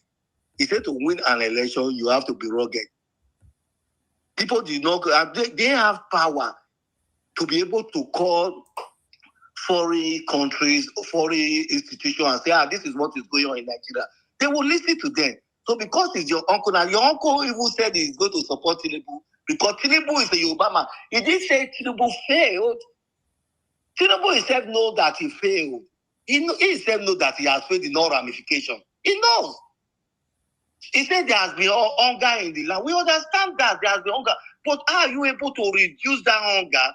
You can. We have like almost like you have added almost 30 million people to the people who cannot even feed. I know that. How can someone live with 70,000 naira in Nigeria? What is 70,000 naira? 40-something dollars. No, let's just say $50 to live in a month with $50. $50 for someone to live. He didn't even think about how people are suffering. That's why you have a lot of crimes now in the country. Insecurity, that is the reason why you have insecurity, because people do not have job. People just say, for me to die, let me go and do one or two things. It doesn't matter if I'm caught. There has not been anything Tinubu. If you argue, most of them will say, Calabar Coastal High Road, student loan. I studied here in the US. When I finished studying, I did not really just go through. I even have to pay more. if you don't get some threshold, you have to meet. If you don't meet that threshold, they will not say you should start paying. And this threshold was almost like $30,000. If you have less than that, you don't need to pay. So he's thinking maybe he has done something. Kenya is now giving free education to university students from September. So this thing was going on. Davido did not tweet, he did not mention, he did not do anything. The uncle said he was going to support Tinubu. Because the pressure is on them and they want to win the election, they are not coming out. So how will people think about that? You are not even going against what is illegality. Someone that's, I don't want to say it on your platform because there's a definition of theft.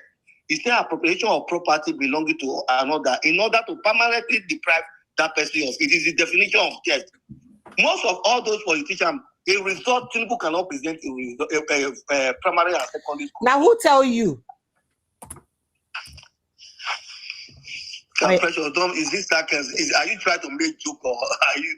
He cannot present a primary and secondary school results for the world to see. But, how do you think they are looking at it? But you, Seth, how can you even imagine that the president does not even have ordinary Let me just say one thing before for others to listen to what I want to say. Okay, sir. I have a cousin who called me. She wanted to start her education last year. So I was always, she lives in the United Kingdom. I said, please, get your education. She now called me. She did work, she did everything. And I said, the time I studied, it was only white result you just have to send to this point. They will just check it is genuine. They will send it to the university. You get like a confirmation that everything is okay. You just take it to the university. They will give you a enrollment. So I now called. I said, please, you have white result. You did very well. Try and get your education. Okay, I will. She now went and she applied. She took the white result. Do you know what they said to her? That she cannot present that white result. Ask anyone in the UK. You cannot present your white result. For other countries like Cameroon, some other African countries, they accept it, but Nigerian result, they don't accept it. Just ask. Ask what I'm saying now. That is what the politician has brought to the level they brought Nigeria to. The level they brought Nigeria. Sorry, you say? I said, okay, no wahala. Say you don't finish. No, that is the level they brought Nigeria to. That is the level. When all those judges are now single your mandate with shall stand. Judges, what is the three hands according to Dyson? He said all these three hands, the judiciary, executive, and the legislative, they have the same power. Everyone have the same power. No one is above the other. No one. Now in Nigeria, executive, legislative, and judiciary, they are like they are under executive. So how are we going to have democracy in such an environment? I overheard you say now that, there's still a lot of parties. All those parties you are just saying, some of them, very soon you'll be seeing how people, there will be, some of them are working for Tinubu. Some of them have to be, I don't want to call it. I have someone who is in Obi's party, who is working for Tinubu. He's in NDC, but he's working for Tinubu. They call me. A lot of people call me. They come to the US, they come here, they meet with me, we just talk. They are working for Tinubu because he has given them money. Oh, you have to bring that party down. You think they are working for NDC, they are working for ADC. Forget about it. We are in a very big mess. We are in a labyrinth. I don't know if you know what labyrinth is. If you go into it, a labyrinth, how to get out, it's always go. You'll be looking for the exit. You can never get the exit. The more you think, I'm always close to the exit, that you are going deeper again. That is where we are. We're in a very big hole. Thank you, sir. Now your opinion be that. But yes, our economy they do well. Thank you, sir. Thank you. Thank you very much. It's okay, honorable, off your mic. Honorable, off the mic. No so vex. You are dragging me. I know the dragging. No vex, sir. Good night, I need to come to the panel. Maybe I need to come to the panel. I beg, enter the panel. Now, better. I will try and see if I can come in. Thank you very much. Thank you, sir. Bye, sir. All right, Mr. Obisin, I don't know if you want to say something quickly before I move to the next conversation. Mr. Obisin, are you there? Yes, I'm here, Precious. All How are you? Go ahead, sir. I'm doing okay. Welcome, sir. And everyone, CJ, and every other person, blessings to everyone. Thank you, my brother. Anyway, the good thing about democracy, that is why it's not good to be truncated. If not that our nascent democracy was truncated in 1983 by that animal, they call Buhari. Oh, can you just speak, please? Now, don't do this. I don't want your interruption today. No. If you want to speak, you speak what I'm respectfully. speaking is my. No, I can't speak respectfully when people insult me. If they insult me, I insult them back. Simple. Okay. So you're gonna wait for, because I'm gonna yet call some names. So if we had been practicing that democracy since that time up until by now, I'm sure we would have gotten somewhere, you know. And then as for debate, I like the debate, even though at least for them to come out, let people hear them, and then let people make their decision. Even though I didn't join on time, what about the APC guy, the Oyetola? He was not there, or was he there? Oyetola is not the APC candidate. Who is the APC candidate? It's someone else. Ambo. He's not Oyetola. So why is Oyetola making all the films? He was the former Oyetola is the one pushing the guy forward. He's a bit like another godfatherism. We came in a different so what, just like Okpebola and his godfather, what's his name? They just like similar thing. Okay. A gang of thieves, that's what they are. I'm sorry, I thought Oyetola is the guy. Okay, no, so why can't we hear the guy? At least let them come out. And that's why I said, the other day I suggested, why can't this be replicated amongst the presidential candidates? Never. Tinubu cannot speak. Tinubu has even if they gibberish. Seriously. It's okay. Tinubu cannot debate with a chicken for 2 minutes. That is even better. If Nigerians are informed. He won't. He's that if bad. If Nigerians are informed, then they will make their you right see people choice. on comment section defending the undefensive. I'm seeing them. Hey, let me tell Obison, he came to London in Chatham House. I saw it. Yeah, I know. I saw it. What? Every question they ask him, he will point. He deflects it to. Thank God for his friend who is in the guy who is in jail today.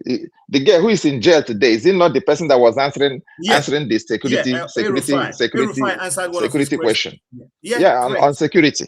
And you have idiots on the platform defending him. So everything I say about this man is a fact. I don't make it up. I don't care how much pressure. I'm making it. Everything I say, I verified it. I fact checked it before I say everything, because we follow in the process from here. He can hold a conversation. If anyone can come on the platform and say to me, here is a platform where Tinubu has come out, like even a town hall where you don't have to debate, just come out and give ideas, tell people what you're going to do. Something like just a similar thing in Osun State. If there's any platform, I will give the person £5,000 if the person can tell me where Tinubu has come out in a town hall and say to Nigeria, spend an hour talking to Nigeria saying this is what I'm going to do. Similar thing that happened in Osun State. Let's talk of debate because he has to go head to head against the other person, right? This man's got nothing to offer. He's got nothing. That is what I expect. This is another Buhari in Buhari point 2. 2.0. Right? 2.0. He said he's Buhari. Buhari is him. He said he's Buhari. Buhari is him. So besides, it's the same APC. They don't have a manifesto. They don't, like the day he told the bishops that hunger has been here, which means when they were coming to power in 2014, they didn't have any agenda. They didn't have any manifesto as to how to address. You knew when you were coming that hunger was in the land. You knew when you were coming that security was in the land. You knew when you were coming that corruption was rife in the polity. And so they didn't have any. The only thing they had to his name was people were hailing Buhari of how he destroyed our democracy in 1983 because he brought war against indiscipline, because he was a soldier and then forced all of us. There is nothing like when people, even the God we serve, he said we should love him, we should worship him in love. God does not force us to worship him. He gives us choice. That's why when he created man, he gave man choice. He told the people of Israel in those days, says, I said before you life, I said before you death, choose whom you will serve. So God is God that gave us choice. And I'm saying that to say that you don't use military to force anybody to do anything, because at the end of the day, they go back to what they are. But if we had started well in our democracy, even though it has flaws, in America here, it's still not perfect. There is no type of rulership that is perfect in this world. There must be flaws. There will be people that will complain. There are people that when they are on the other side eating, they will say they will like what is going on. But that said, that be that as it may, this guy, Adeleke, at least he has seen that you have to be a man in whatever you are doing. If any man who does not know what stand for something will fall for anything. You got to, and that is why I blame all these other governors, especially my own governors, who said they are in the center. They want to go to the center, and then they now go to the main party. And since they have gone to the center, what have they achieved? They are now using the money they are supposed to use to take care of the states, setting the money aside for the election of their principal. Is that how to govern a country? That's not how to govern a nation. But at least they have tried. I like the other younger man. I don't know why the 44-year-old guy there, I don't know why he couldn't articulate himself as to what he will do. You know, being a young person that, the whole people will be looking up to, at least this is a young man. But you don't blame anybody. You now said the AAC candidate, you mean, actually expected a lot from him. I expected him to speak. AAC, is he Showere's party? Absolutely, that's it. Okay, you see. So why somebody just said, I think the guy on phone was the one that said, even in England, they no longer accept Nigerian WAEC. And yet this WAEC is West Africa. They can still leave Nigeria owned, go and accept Ghana owned, go and accept other Africans, because they know what is going on in the country, because the nation is a mess. Because if we have good standard of education, where the moment somebody is coming out of the university, they already know their honors. They already know what they are into. Okay, they already know what to do. There is leadership. You have leadership. People are not taught how to lead. In Nigeria, we don't have that kind of curriculum where people, we do government in school, we do social study in school. This is your responsibility. Assuming you go to one of your civic responsibilities is to vie for votes and to be voted for, to vote and to be voted for, and such things are not being done. Anyway, kudos for the people that organize that debate, and I expect that the opposition will keep hyping that let all the principals come for a debate, even if it's not a debate. Let them come for a town hall, something like this, where people in the audience will pose questions to the people who want to. Because listen. Let's take Nigeria as a corporation, and for every other person that is on this, all these people that are in the comment section, insulting everybody, to take Nigeria as a corporation, and you are the owner of this corporation, and you want to employ people, you have people who have submitted their resume, and you now have to probably outsource the interviewership. Okay, you outsource, you go and call the best human resource company in the world, come and interview these people that I want to hand over my corporation to. Wouldn't you want them to come and face the owners of the company? Wouldn't you want them to come and face? And this is the question for everybody on this line. And I have posed this question before. Let's say that this is Odudu One Nation. That Odudu One Nation, there is Tinubu, there is Makinde, there is who again? Osinbajo, maybe there is Fashola. Are you telling me that you will keep supporting Tinubu? Haven't seen all these other guys that can do better? Because people are respected. If people are not even respected by whatever they do, people are respected by their demeanor. People are respected by their how they can articulate themselves. When you have a president who cannot articulate himself in public, why do you want people to respect you? That is why we are being insulted, and that is why when people say, "Oh, I like Nigeria because of the size," I don't know what the size of Nigeria has actually gotten to anybody in this world, in any Nigerian. Because anywhere you go as a Nigerian, you are being insulted. Anywhere you go, your passport is being insulted. When you travel to some countries, when they see your passport, they said, I remember when the first time I traveled in my life in 1995, I went to Germany. The moment they see my Nigerian passport, as far back as 1995, they set me aside. They set few of us that from Nigeria, they set us aside in Frankfurt Airport. Set us aside, allowed other people to go. Then after every other person had gone, they started interrogating us because we carried Nigerian passport. So if size is a sign of respect, I'm sure we will be respected all over the world. America today is not respected because of their size. America is respected because of what they bring to the world table.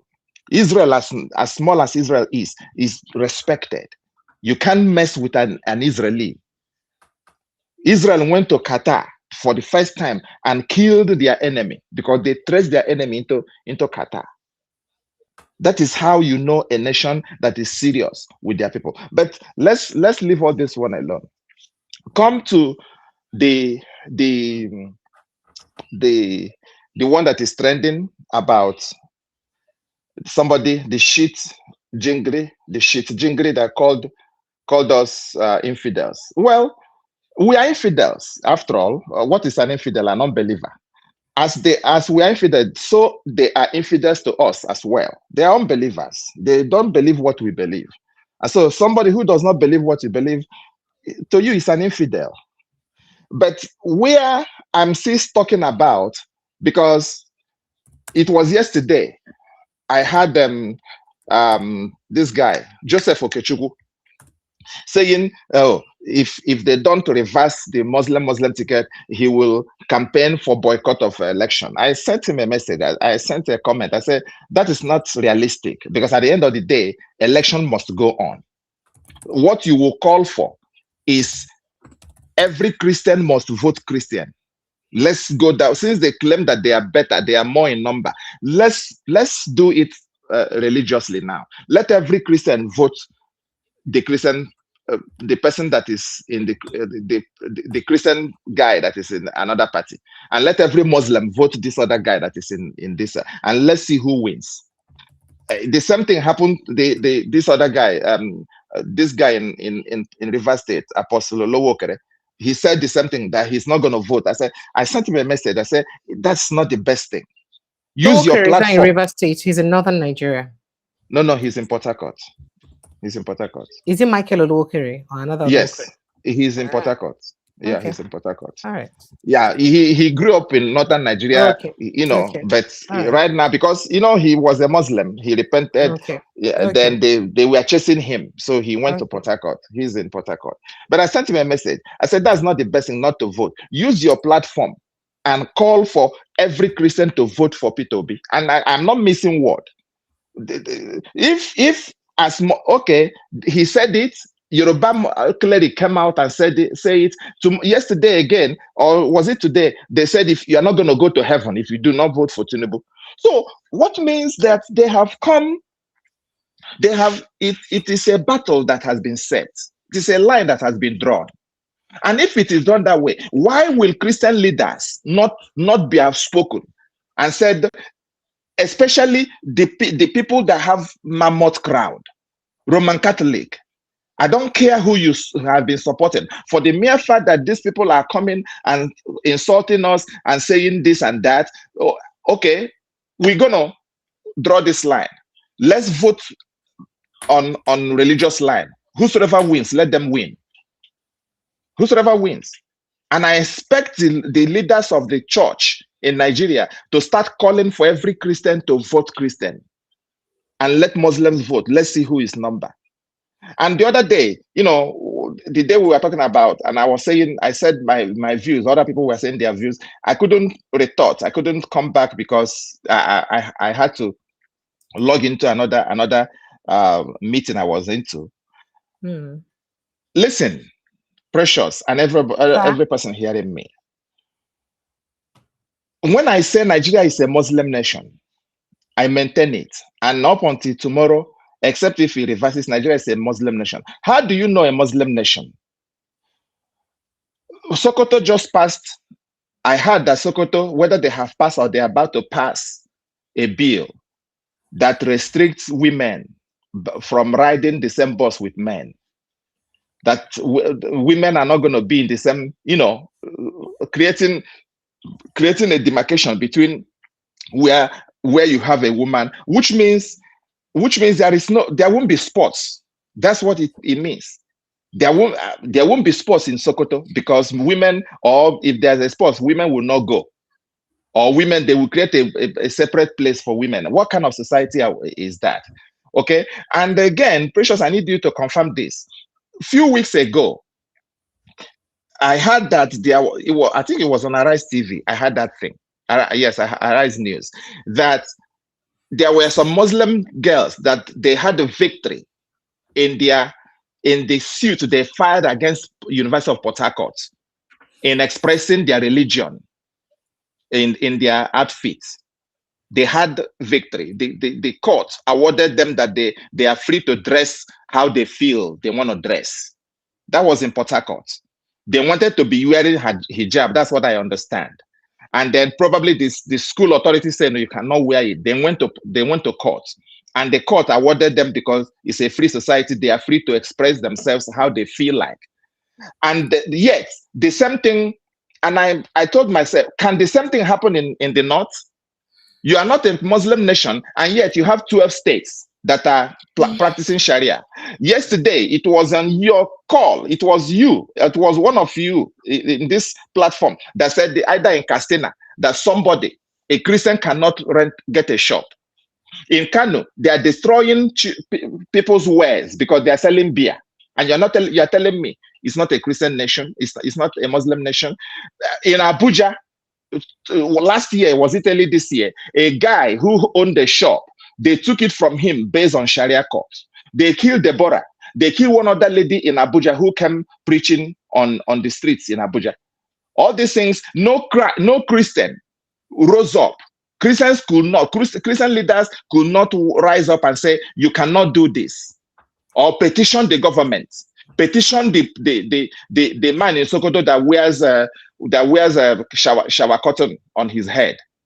Nobody will rise up for their own. Oshibajo was vice president for 8 years. They were killing Christians like fowl. He never one day protested to his master and said, my people are being killed.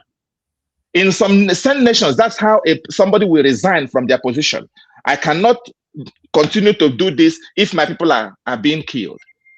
And you're telling me it's not a Muslim nation? When a Christian in the North cannot express his faith. That was why Olowokere ran away from Kaduna. Today, when was it Monday? Yesterday, they married 1,500 people. This is how they want to subjugate you. Those people that got married, some of them have already one wife, two wives. Okay, each of them will have at least minimum of 4 children times 1,500, and that is how they claim that they are more than us. And then they will use the resources from the south and feed them. And you're telling me you're a Christian nation that is a secular nation? So it is. Go ahead. While I understand your anger and frustration because of the things that has been said by the Islamic clergy, but I think it is important for us to be circumspect and respectful of people's culture and tradition and their ways of doing things. We cannot be madder than them. If people go low, we shouldn't be lower. So please, I'm begging that is the best way. Please, when they go low, you dig right, hole no problem. under them. I still get more stories where I want to. Hold on. Let me finish my thoughts. Okay. You say respect. I have not insulted anybody. Okay, they are the ones that are disrespect. If nothing else, Christians are the most tolerant.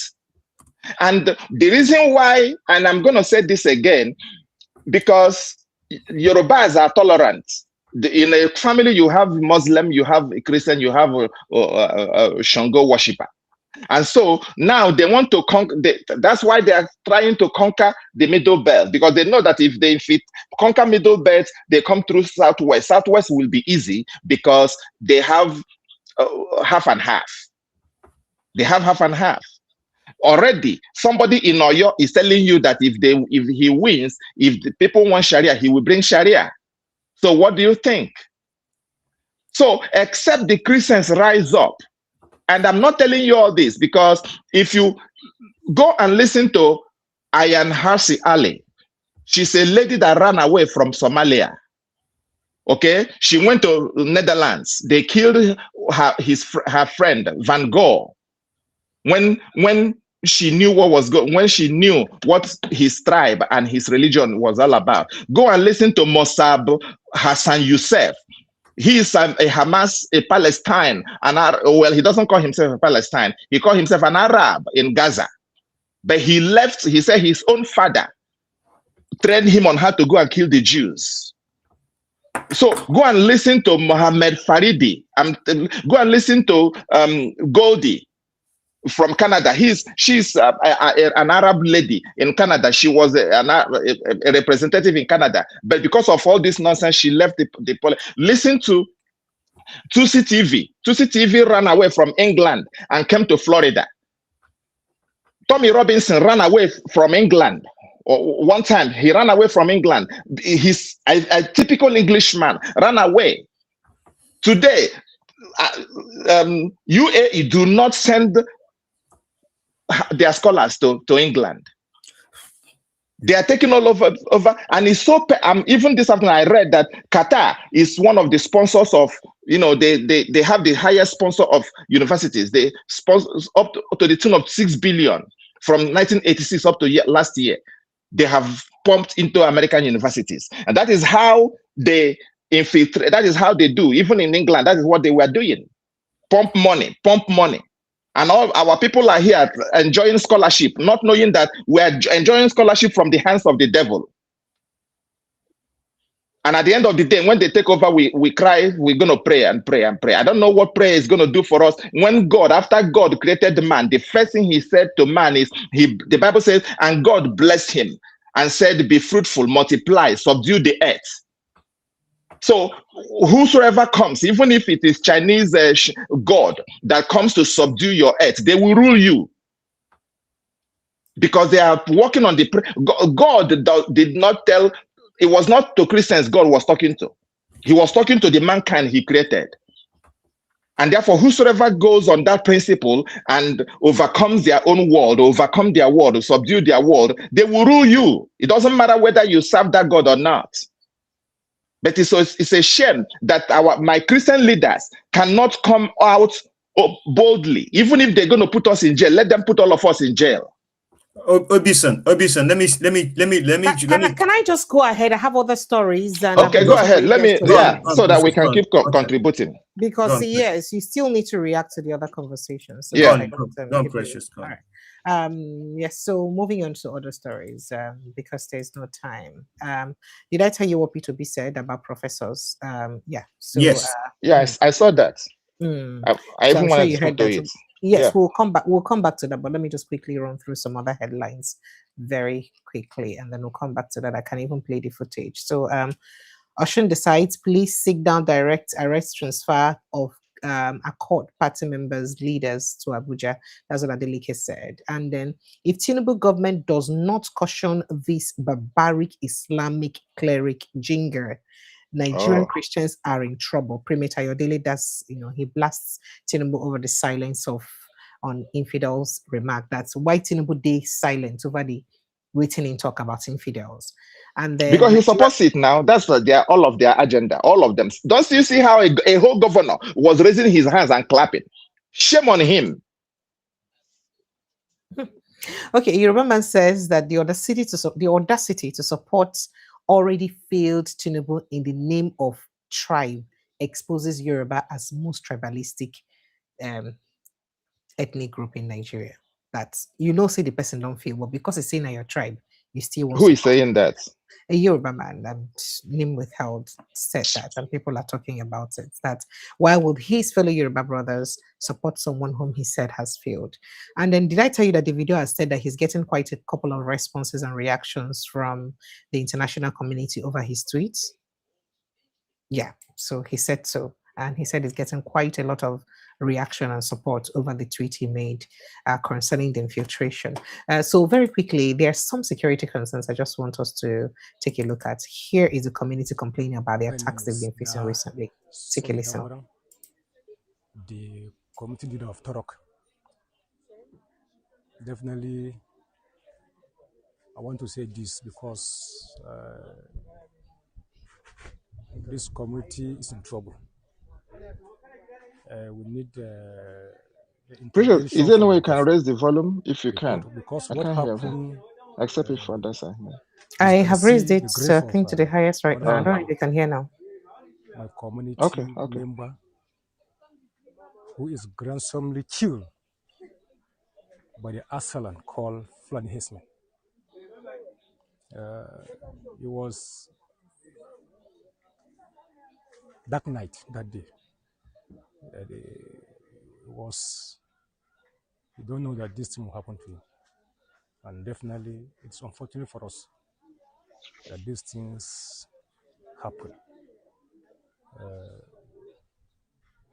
It is these things that happen, happen at inside the community, not outside the community. This is not the clashing between the farmers and the herdsmen. This is something that the government have to think about it. We used to hear in the radio that the government was saying that it is a clash between the herdsmen and the farmer. So we are appealing to the government. I want the government to know that this is not like that. That they are thinking about. So as a community, we want to call on the government definitely to intervene on this, so that this menace will not be happening again. So we pray that God will bring peace, in fact, to this community and the local government and to this at large. Thank you. When did this thing happen? When did it happen? What time and how did it happen? This things happened on the 2nd of this month. And it happened when the community are on watch. The community, the youths of the community, they are in their community, watching their community. And that thing happened around 11 o'clock in the night. So it's unfortunate that if the youth will come out in the night, or the youth are watching their community, and unfortunately somebody will come from somewhere and started shooting and kill one of them. So it's unfortunate. Can you describe how it happened? Like, how did it all start? Well, that thing happened, and that thing start well when the community, as I said earlier, unknown to them, those Fulani herdsmen have already arrived in the community. So he was watching the community. Before that thing happened, they came with a sign when they shoot the guns to the bush. They first shoot and they shoot again. So as the youth will come out to see what happened, what is going on. That is where one of my community met his day, and he was killed instantly by the. We're not saying they are unknown government. They are people that people know them. They are herdsmen, non-gunmen, gunmen, not unknown. So this is what happened that night, that 2nd of August. So, was there any alert or any advance warning that led members of your community to be on the guard? You said they were watching outside. Yes, before the happening, we are alert that maybe will be an attack. That's why the community, the youth of the community are watching. Unknown to them, it was very dark night. Yes. So you said the community is in trouble. Of course. What has been happening? Why did you say so? Is this the first time? Why I'm saying this is not the first time. We have been barreled our youth uncountable. Even last month, July, in fact, I barreled my 4 youths whom they were attacked by those Fulani herdsmen. That's why I say we are in trouble, so that people will know that this is not the first time that these things is happening. What has been the response of the military? Well, we can't say the military are not trying, but if you come on this attack, well, they intervene after those people has already gone. After these people have already finished their nonsense, before the military will come and begin to say that they came for intervention, then as a community, what are we going to do? Except we just accept them like that. They are trying. So, why do you think these Fulani militants or terrorists are tormenting your community? I don't know. I don't know. And we don't know. We don't know. We didn't have any clash between us and them. We don't know. So where do they know? You should know now. You should know. They want to wipe you guys out and live in your village. They will come the night, and this their ancestors. Where the settlement, their settlement. They just come from Bangai Fulani, come and attack us. So this is where they settle at Bangai Fulani. Have you ever reported? We have already reported several times. No action has been taken.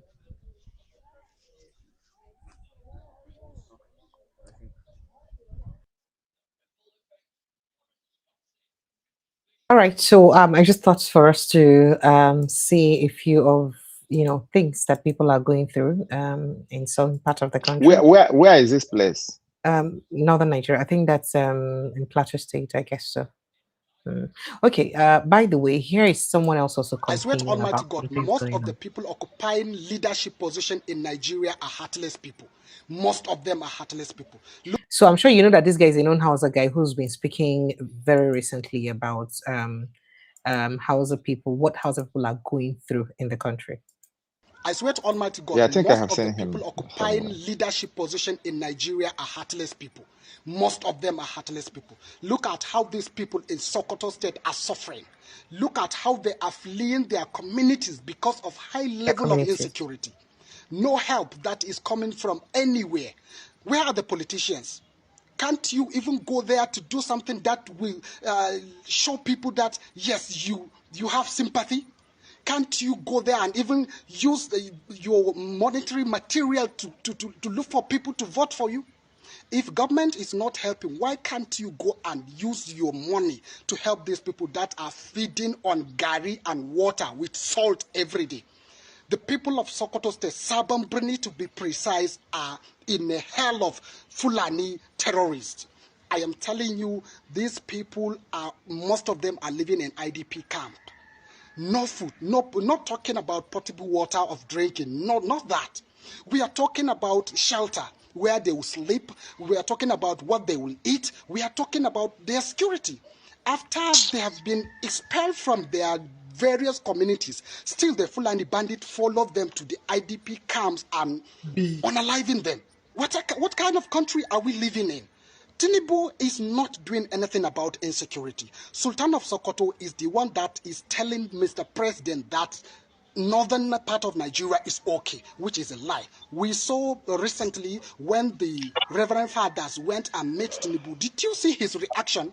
His reaction showed that he is not even aware about the high level of insecurity in Nigeria. Look at how our Sokoto State people are suffering.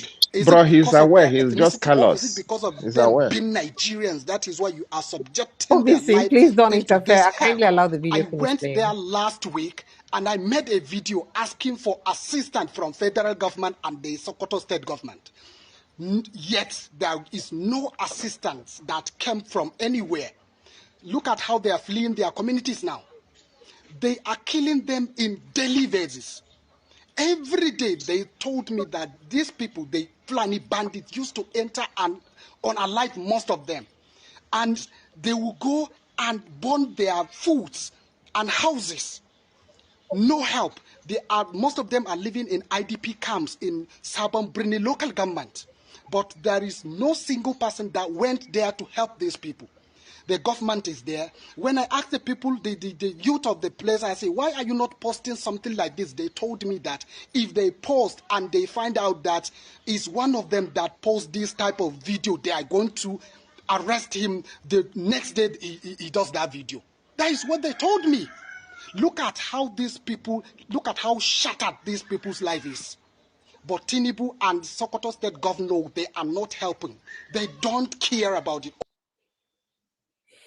Well, that's some of the reality of people with EBCD in Nigeria and within EBCD they go through. Sincere apologies if you feel offended by some of those videos I'm playing. The idea is not to upset you or to get you upset. The idea not to actually show some of the things so EBCD happen. No. If you're not upset, then you can't. The reason why our government is not doing anything because they are not upset by what it's doing.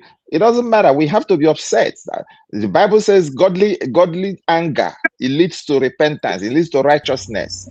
We have to be annoyed. We have to be mad to be able to profile, to know what we're going.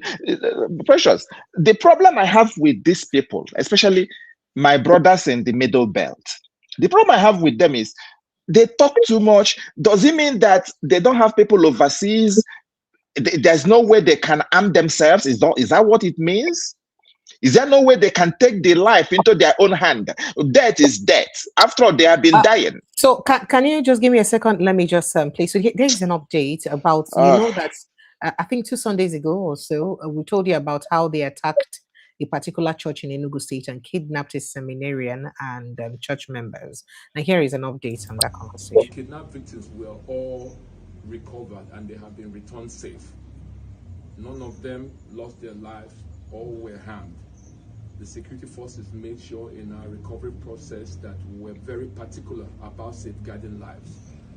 Usually in endeavors like this, the criminality of this process has an economic component, which is ransom.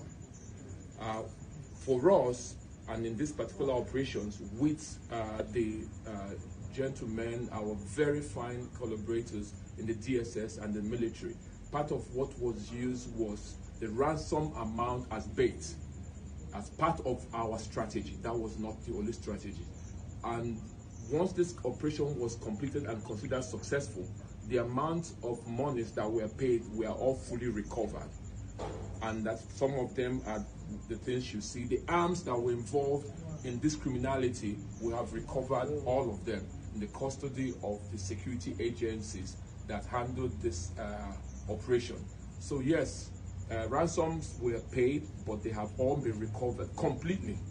They were used strictly as strategy.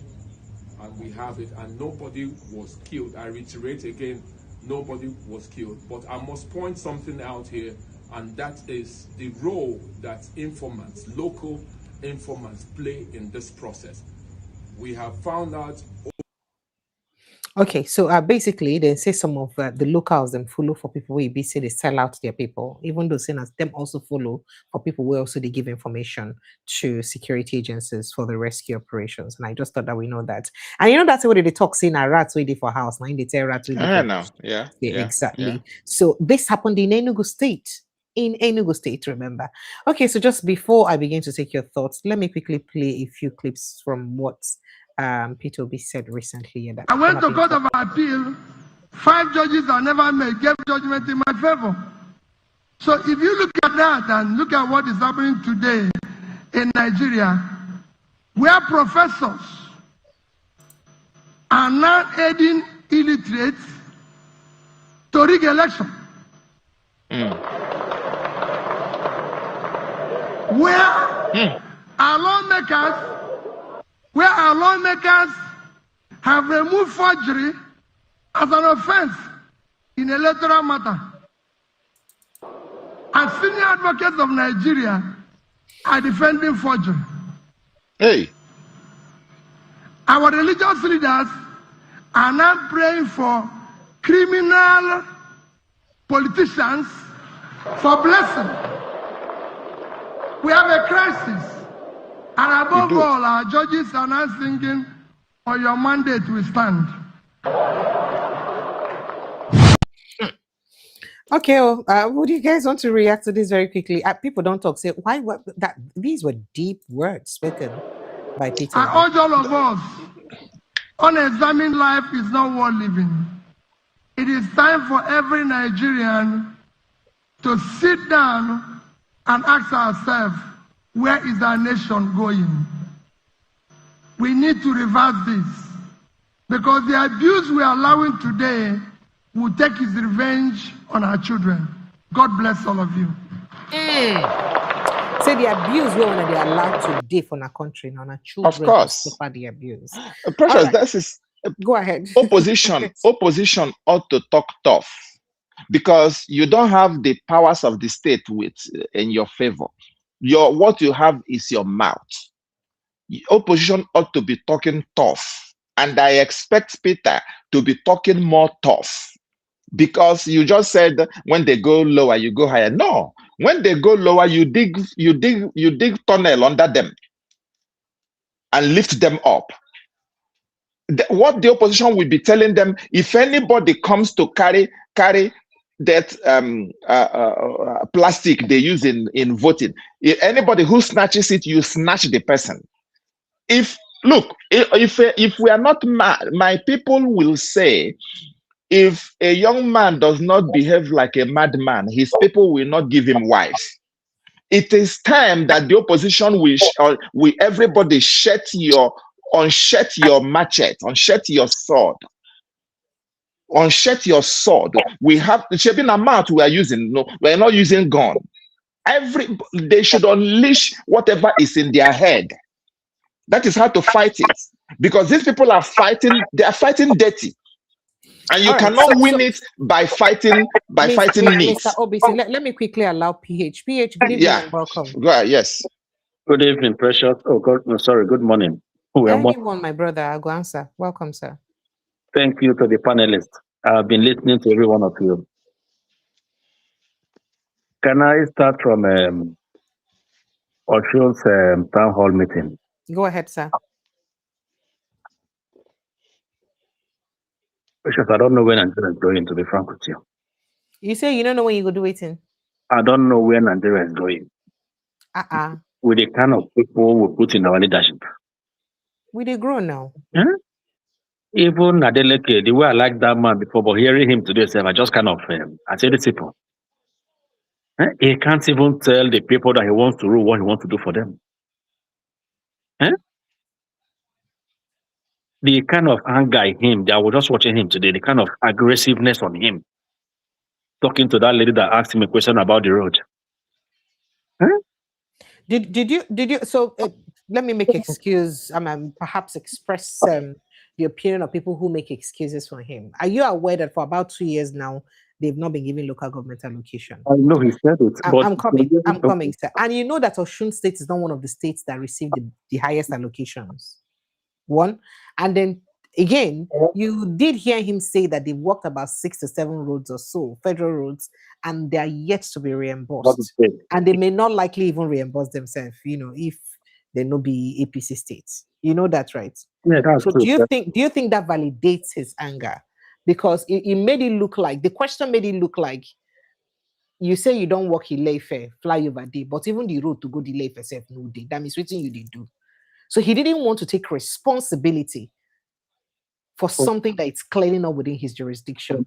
As a leader, there's a way he would have responded to the lady. He kind of shut her up. Even though you don't have money to do the road, there's a way you put it. People are listening to you all over the world. It sounded as if it's just a tyrant to the lady, the way he just shut her up like that and just said, Nigerians, I don't just understand the kind of people we are grooming. If the young people are watching him today as a governor of a state, it sounds somehow. The other guy I saw there, the guy from is it AA? AAC. The young man. Yes, please. Nigerians. I thought the warrior would have kind of which one is right to use? Kind of, how do I put it?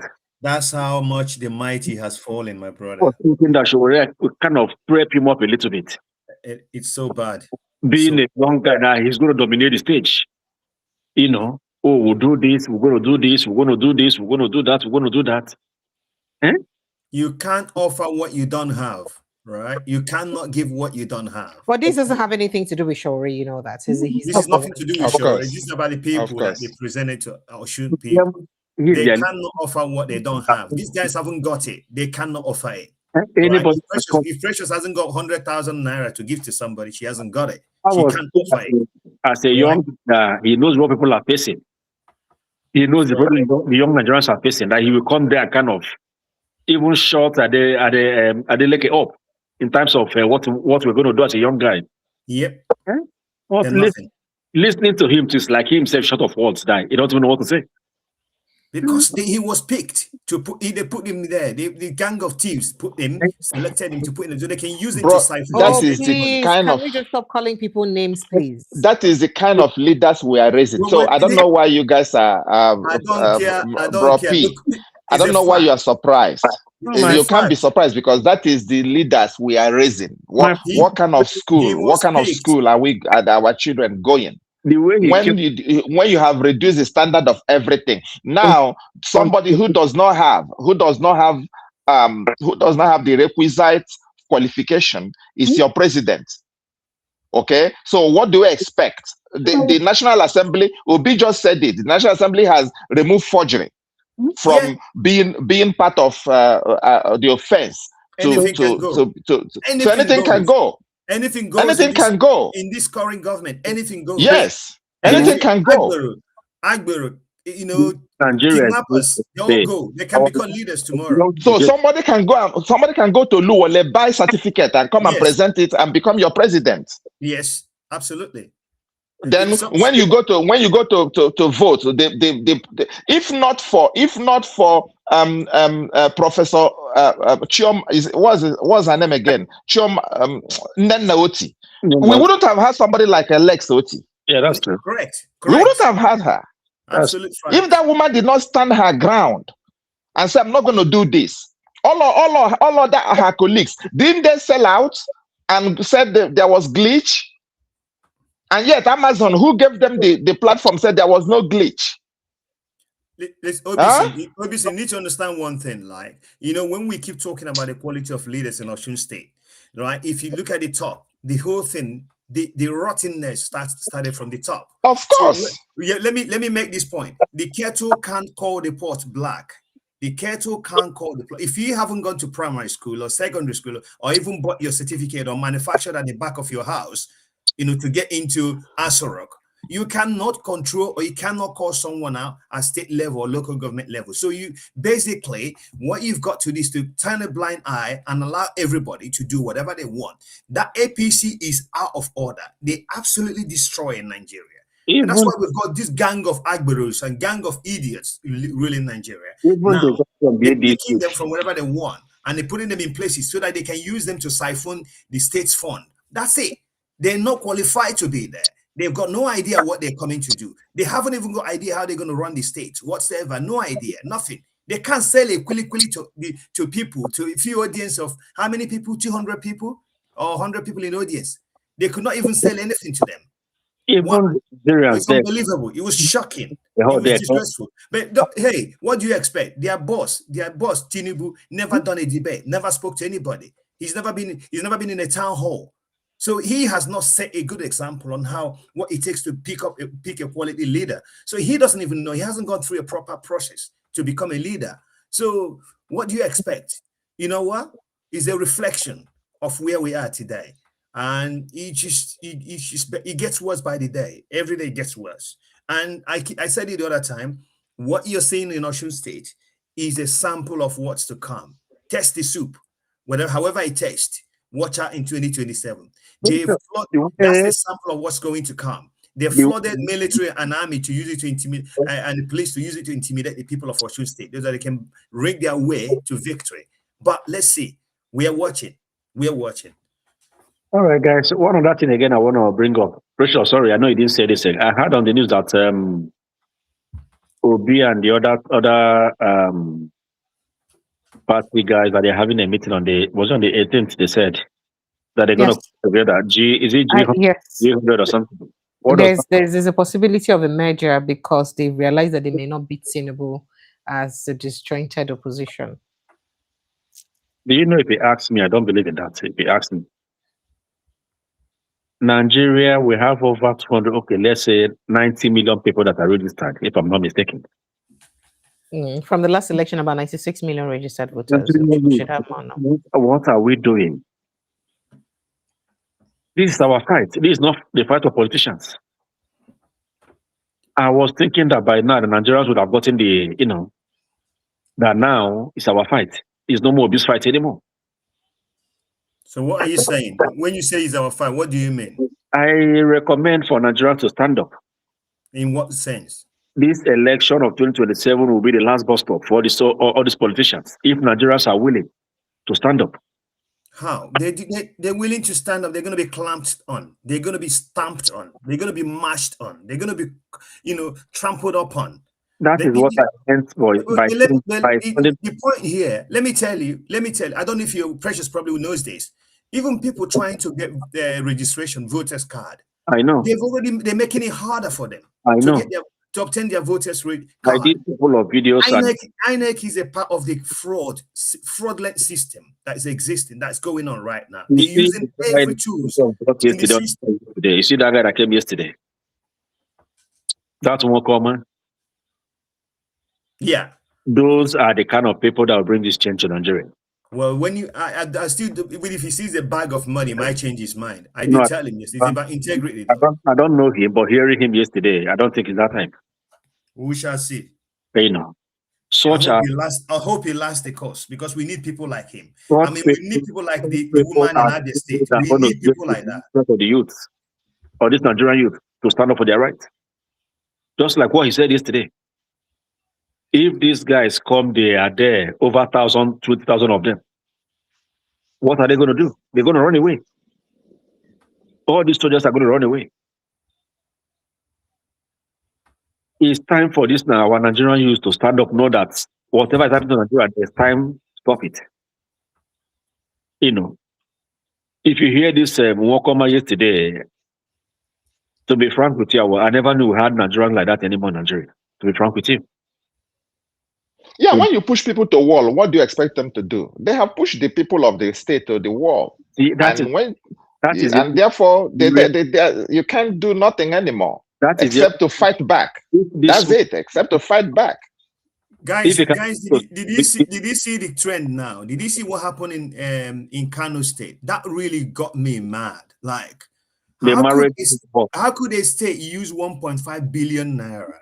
That's Nigeria for to create. This is the second in the year. This is the second one he has done in the year. The first one he did about 700. Some people were on their third and fourth wives, right? The state is literally impoverishing the people. Precious, can you bring that thing? Can you bring that photo, that thing out? Because there was a man that kind of stuff. There is somebody there that looks like somebody from Arab nation that wore Qatarish attire. And I need to see that person. and there was a British man there. You see, all these things are Britain. I don't even know why Britain say, unfortunately, they are the ones that brought Christianity to us. Yet, Britain is one of the ones that is helping all the Arab nations in the world to infiltrate all over the world. Just like because tell me the reason why BBC was rejoicing. They didn't even say what the man said. What they said was a colorful whatever marriage. I don't understand it. It's a big shame. If you can bring it, pull it out, precious, please. There is a man there that dressed like a Qatari man. I want to know because these are the people. What Yahya Jinger said. Yeah, in that crowd, there is a man that dressed like a Qatarish man. Does it matter? Does it matter? No, really? Because these are the guys that are sponsoring all these things for them to Islamize us. It matters, bro. Let me tell you. If you allow someone to come in and destroy your home, they will destroy your home. Yeah, thank you very much. If you allow them to come in and if you sell away your identity in the name of money, if you give away your family in the name of money. Roll it towards the left. I know the person you're talking about. I can see it on the right hand side. Yeah, on the right hand side. Anyway, it will show. Look at that governor. See, you will see how he will raise up his hand now. Yeah, it's a peacock. Yeah, it's a religion. It's a tribalist and a religious. Look at him now. You see, there's a governor. That's a governor. Yes. He should be arrested. That's a governor. He should be arrested. He should be questioned. This guy now, this guy. Yeah. Pause it there, precious. Yeah. You see, that's an Arab guy. Yeah, he is. These are the people that are sponsoring it. Yeah, these are the people. And you know what pains me? When Christianity came to Nigeria, bro, hold on. When Christianity came, now we cannot just be assuming and making up things. It is a good assumption, precious. No. When Christianity came to Nigeria, at least they brought hospitals, they brought schools. These people never brought anything when Islam came to Nigeria. What did they bring? Only to worship Allah. They never brought anything meaningful for development. No hospital, at least. Even though we can blame Britain today and blame Rome, but when Roman Catholic, when Anglican were coming to Nigeria, Methodist, they all brought, when the bishops went to Tinubu, they told him to, and some of those Christian schools, Muslims took them over. Islam took them over in the north. That's why the bishops are saying, give us back our schools. But these guys, they came, they never brought anything meaningful for development. All they wanted is to destroy the entire country. Because we allow them. The conference Jonathan here today, he said something there. You give someone a key to your house, they come in. If you open that's a Qatarish man. Well, you're missing the point. Sometimes you don't forget the point. Because the point is that they do that thing anymore. We can't keep blaming outsiders for our problems. We are the architect of our own problem. We create our own problem. We engineer our own problem. We gave them the key to come in. We opened the door for these people to come in and dictate to us how we should live our lives. So I'm not blaming the man that is in that picture. I'm blaming the people in authority who has given our soul away, they've given our identity away. Those are the people who should be holding responsible. Not a foreigner or somebody who is coming. No, somebody let them in. Okay. Yeah, I'm not sure how. I'm not good. I don't think that's verified whether he sponsors or he doesn't sponsor. It may well be a fact, but the point is that we can't prove that. The cleric that stood there speaking, no, the man didn't put words in his mouth. The man didn't ask him to speak. The man wasn't speaking through his tongue. So he was speaking for the governor. He was speaking for Mr. Tinubu and his crew. And that's why they were hailing him. That's why there's a deafening silence. There has not been anyone from Asara, from the presidency, that have come out and condemned that speech. So the man, that cleric, was speaking for them. But they were quick. They were quick to condemn the bishops. They were very quick. You buying my point? To condemn the bishops. That's the point I'm making. That's the I beg, Precious, bring another topic. Let's stop blaming these people. They know what they're doing. They're weaponizing poverty and then giving them 2 kg rice or 1 kg rice tomorrow in order to get their vote. It's unfortunate. I would rather have us end the conversation here so that we don't continue to get ourselves upset. Please, And before you end, there's something that Jonathan said today when I was listening to the conference today that I heard today. Go ahead.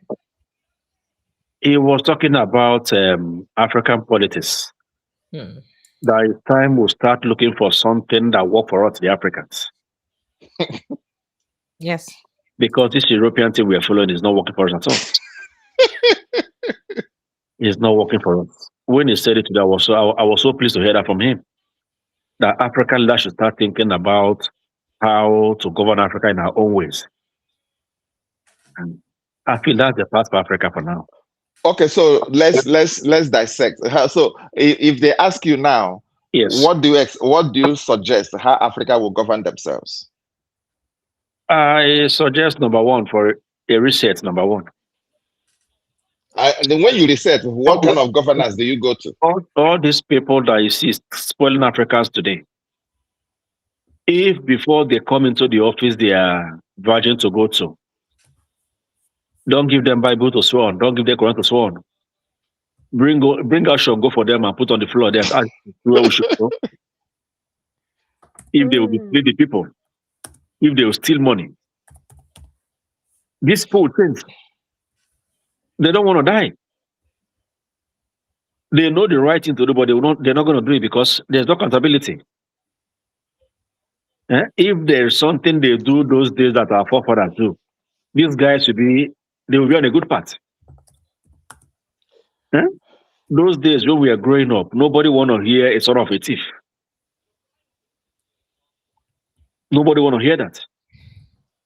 So I feel Africa should come back to African ways. So beyond that, I think it also sums up what Peter Obi said, and that really got me thinking because, I had said several times in this platform that my worry about what we're doing and what the norm that we're accepting is not just about us, but about the way we're perceived from, by others, and by extension, the effects or ripple effect on our future generation. That is exactly what the worry is, because apart from leadership style and all of that, most of the things that we're tolerating because we are winning in politics are things that will not just destroy our image internationally, like it's almost doing, but it's also things that will almost practically destroy our future generation. And that bothers me a whole lot, because tomorrow, I don't know how we'll feel if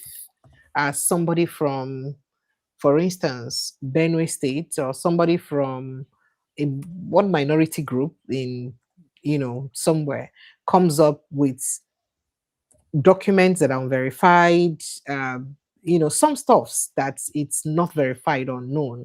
And those of us who now have the morality or moral standing to tell the person, no, you cannot, because we don't know this about you.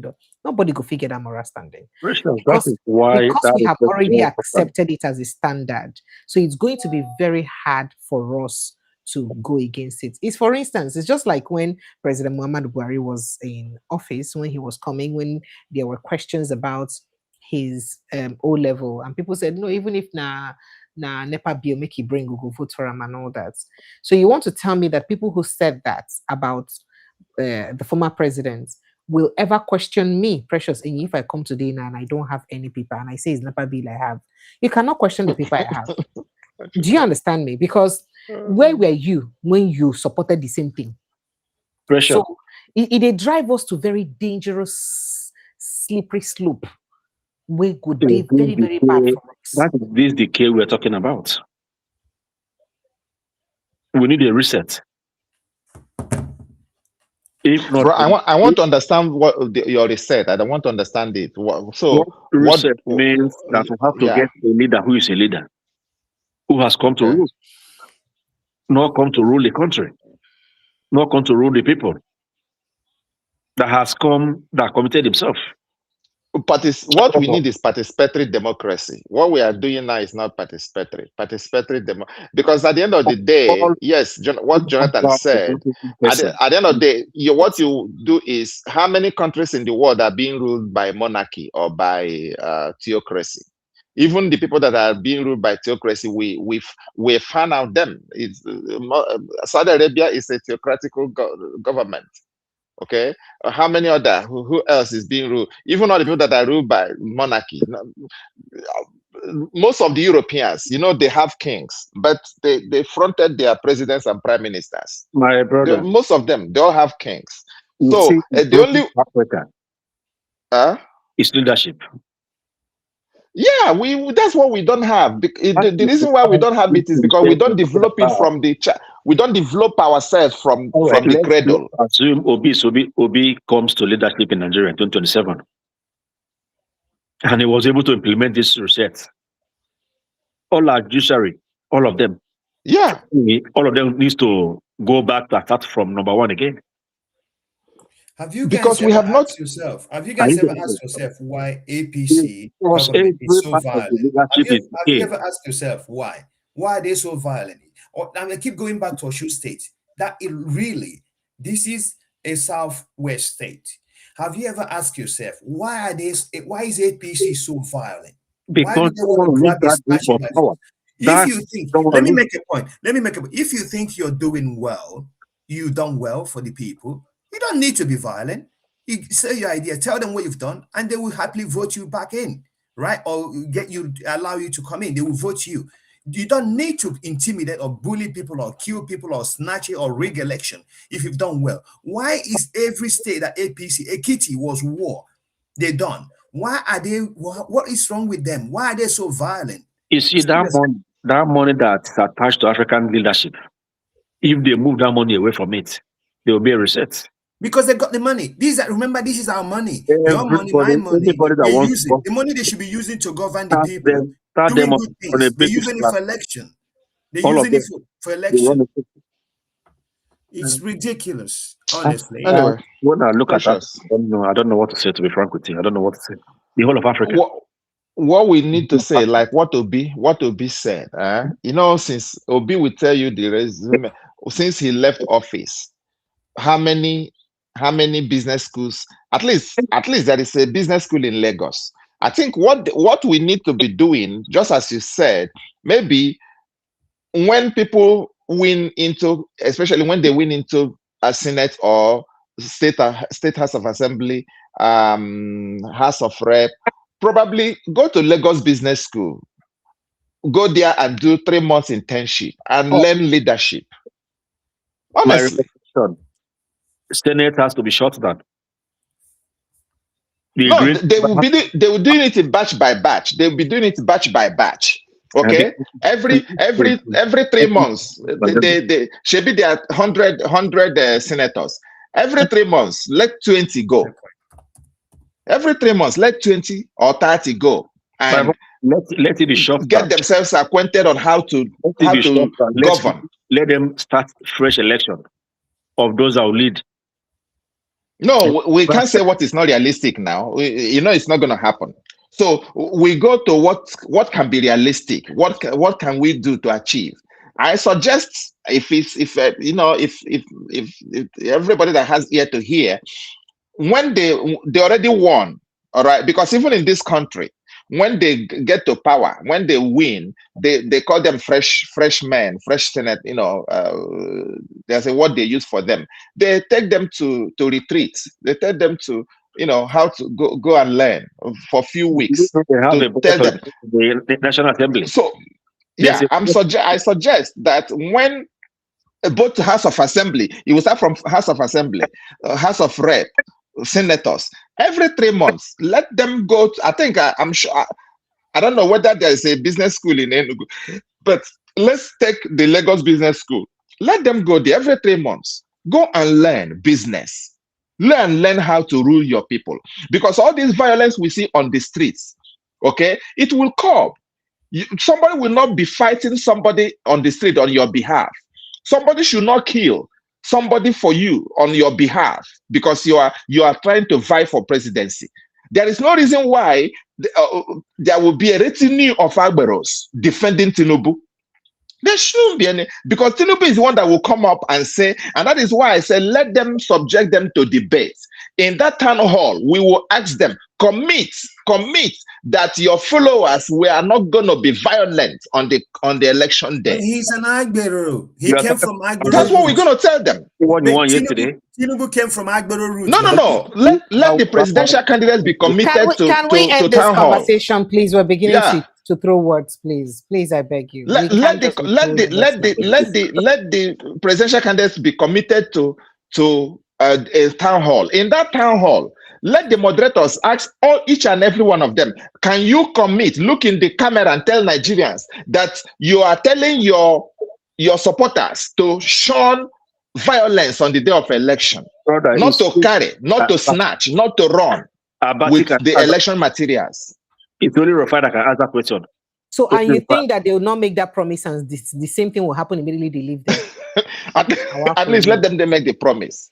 Now only when we carry Ogun swear, and that kind of thing no go happen. No, I think they need to until they begin to elect INEC, not appointed INEC officials, INEC president, or abolish INEC. Abolish INEC. Like in INEC should be INEC should never be appointed by a president of any of our country. I mean, the United States, in the US, there is no federal election whatever. It's state by state.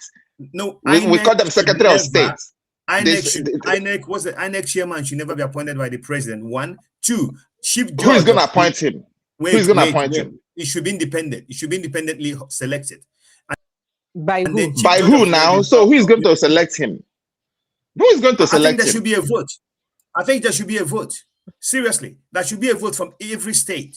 There should be a vote. There should be a vote by the state, independent from the states. And whoever wins, it should be contested. The same thing applies to the chief judge of the federation. Should never be appointed by the president, because when he appoints them, he uses them. They become his errand boys. They do what he say. You must do as I say if you're going to be in this position. And that's why we are where we are today. It doesn't matter how much we cry and shout and skip. These two offices of the state should never be appointed by the president of our nation.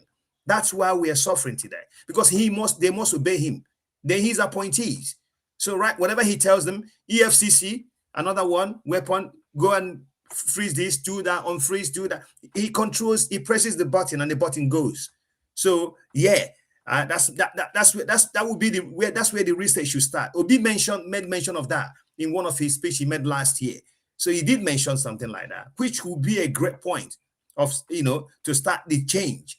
When you begin to allow judges to be independent, allow INEC chairman to become proper, not in quotes, independent, become clearly independent, then we have a clear picture of recovering our nation. But as it stands, man, I don't see anywhere forward unless this government goes. Let me respond to this guy. This guy, you call yourself Howdy, whatever, 5136. You said business studies is totally different from public. Yeah, I know. But in the business school, that's what they study, public administration. Okay, because it is called business school. It is never called public administration school. All over the world, all these universities in the world, they have business schools where they will be leaders go to learn. Okay, so for you to know, Peter B, after he left governance, he went to Harvard Business School, he went to Kellogg Business School, he went to Cambridge Business School. And that is why when he stands to speak, you guys say, na statistics we go chop. That's what your principal said. Now statistics we go chop. Meanwhile, they are sending people to Benin Republic to go and learn how electricity works. That's part of business school. Giant of Africa is sending entourage to Benin Republic, people that are less than 5 million people, to learn electricity. Is it not a shame on your principal? It's a shame. Nothing they want to go and do in Benin, my brother. You don't want to go and share money. Nigeria. Well, that's what they told us. That's what they told us. We are going to learn from. Yet when Obi was saying it, they said na statistics we go chop. Can I ask? Does anyone know what that presidential yacht? What is it? When does he normally get to use it? Has he ever used it since he bought it? He has never used it since he bought it. It's in Lagos now. Presidential. Is there any water in Abuja? Do you know when he gets to use them? Because I know that would lots of billions were poured into that. I told you. No worry, we go sell them. Obi is coming. We will. That's the first thing we're going to sell. That's the first thing we are selling. When people come to govern, you would know. When people come to loot, you would know. When people come to West, anyway, you Precious, would know. it's fine doing business with you. Precious. You know one talk. Precious, I say it's nice doing business with you. About Wakoma. How do you talk to him to at least again? Okay. Send me a message on WhatsApp. Send me a message on WhatsApp. The same way you got this link. Send me a message on WhatsApp and I'll forward his details to you. That's not a problem. When are you going to bring him back? You want me to do so? Please, Precious. Those are the kind of people we need to be hearing from. Okay, sir. Those are the people that give us life in this place about this Nigeria issue. All right, sir. Imagine if we have people like that all over the state area. Why are they not supported? They should pick up. They should pick a candidate. My brother, they should pick a candidate. You take it easy now. It is not done that way. You just want them to pick a candidate of your own choice. No, it is not done that way. So if an APC candidate comes tomorrow now, they support it. You just want him to hear that he's supporting Obi's candidate. Yeah, let him go and pick NDC candidates instead of dilly-dallying. Everything must not be about your NDC, sir. No respect. So okay, if you not pick NDC, do not bring APC person, because there is no person that is in APC that is sensible. My brother, with this one come, anybody brings will be a good person. People not voted on the Labour Party last election. Anybody, did they not also misbehave? My brother, most of them did they not leave and go to the same APC? And what makes you think that the APC, the NDC candidates will not leave tomorrow and betray you guys? So please, let's stop all this. If Obi is there, they will not go out. At least we will monitor them. No worry. Anyway, let my parting shot again. My parting shot again is, if you're a Christian, vote for a Christian party. Vote for a Christian candidate. Any Christian. I wouldn't advocate for any that. Christian. Let me land my thoughts, bro. Let me land my thoughts. Let me land my thoughts. Let me land my thoughts now. We are in a platform. Let me land my thoughts. If people are calling for vote for their candidate who is a Muslim, I am calling, if you're a Christian, because they told you, if you're a Muslim, they told you if you do not vote for Tinubu, you will not go to heaven. If you're a Christian and you go and vote for Muslim ticket, you are an enemy of the cross. I'm going to keep repeating it. You are an enemy. You are an enemy of Christianity. If you go and vote for Muslim, because this is a party that is killing you and your people. And you still want to be voting for them. This one, please, okay, please, before the show. You still want to be voting for them. Any Christian that is voting for APC, Muslim ticket, is an enemy of the cross. Precious, thank you so much. Goodbye and good night, everybody. That's what you're your own. Just to be stated, just to state and clarify that that is his personal opinion and does not represent mine. Am I the owner of the platform? It's my personal opinion. Any Christian, as long as the Muslim ticket came and said they will not go to heaven if they do not vote for Tinubu. If you're a Christian and you vote for Muslim ticket, a wicked, callous, carnivorous party, you are an enemy of Christianity. Okay, and my opinion. All right, that's your opinion, Mr. Obison. My opinion is that my own opinion is that Christians or Muslims do not buy bread or rice cheaper, right? It doesn't matter. That's my opinion. What I advocate for is for good governance. If you want to pick up votes, look for the competent candidate out there. So who is the competent candidate? Come, just name the person. So okay, let the person go and vote APC now. You are the one condemning APC, and you are telling them to go and pick competence. So where is the competence? Tell me where the competence is. Is it Atiku? They all have the same agenda. Where is the competence? But you asked him not to interrupt you while you were expressing your own thoughts. Why are you interrupting him? Because he poked into my opinion. If everybody state their opinion, do not poke into another person's opinion. Simple. No. I respect your opinion. I'm stating mine. Okay, you've got to agree. You have to agree with me to decide. You have to disagree and agree with me at the same time. So I respect your opinion. You have to respect mine. That's what I'm saying. This is why I said when I started talking, I said my own opinion is that go out there and vote for the best candidate. whether you're a Christian or you're a Muslim. Do not look at religion. Do not vote according to your religion. Vote on who is the best candidate who can restore the soul of our nation. And I want to say this. This is very important. This is very important. Asking somebody to vote because of religion or because I'm a Christian, it doesn't make me, for the fact I'm a Christian, doesn't make me the best candidate. For the fact I'm a Muslim, doesn't make me the best candidate. But what makes me bro, this is a number game. This is a number. It's a number game now. They are telling you they are more than you. It's a number game. Yeah, I didn't interrupt you though. Yeah, I didn't interrupt you. What I'm saying is, Christians and Muslims are being killed. They are feeling the heat of insecurity. One, they are hungry. Two, they don't have jobs free. They can't live in their homes. Most of them are in ID camps. Listen to me, let me finish. So if all this stuff, if you're feeling this heat and you know who is the best candidate, who can bring you, who can give you peace, whether you're a Christian or a Muslim, go and vote for somebody who, not your religion. That, like what that imam was saying, for example, what he was saying, it does not represent, he doesn't buy rice or bread for non-suffering Muslims out there. Right? So if people go and vote because they are Muslims and vote according to what Imam said, they are literally destroying themselves. So what I'm saying, whether you're a Christian or Muslim, go and vote there for the best candidate out there. They know. If you're being honest to yourself, unless you've lost your mind or lost your brain of thinking, you know who is the best candidate out there. You know who really cares about you. You know who has your interest at heart. Not religion, not Christianity, not Muslim. So I wouldn't be advocating for that, because that's, for me, it's not, it doesn't work. It doesn't go with what I believe or what I stand in. Okay. I'm a Christian, but I wouldn't be saying that. I wouldn't be making that comment. That's my opinion. And I want to respect your opinion as well. I understand why you're saying what you're saying. I'm not happy with the comments that have been made by the Islamic clerics. I've condemned them. I've had several debates on different platforms about this particular topic, but I'm not going to be towing the same line. We cannot all be foolish. I cannot be foolish like that man. I will never tow his line. All right. There are good Muslims out there. I've got Muslim friends that they will never say, they're condemning what he said. So we cannot put everybody in the same bottle. That's why I'm saying there are Muslims who are willing to vote P2B, or who are willing to vote different people, who are willing to vote Donald Duke, right?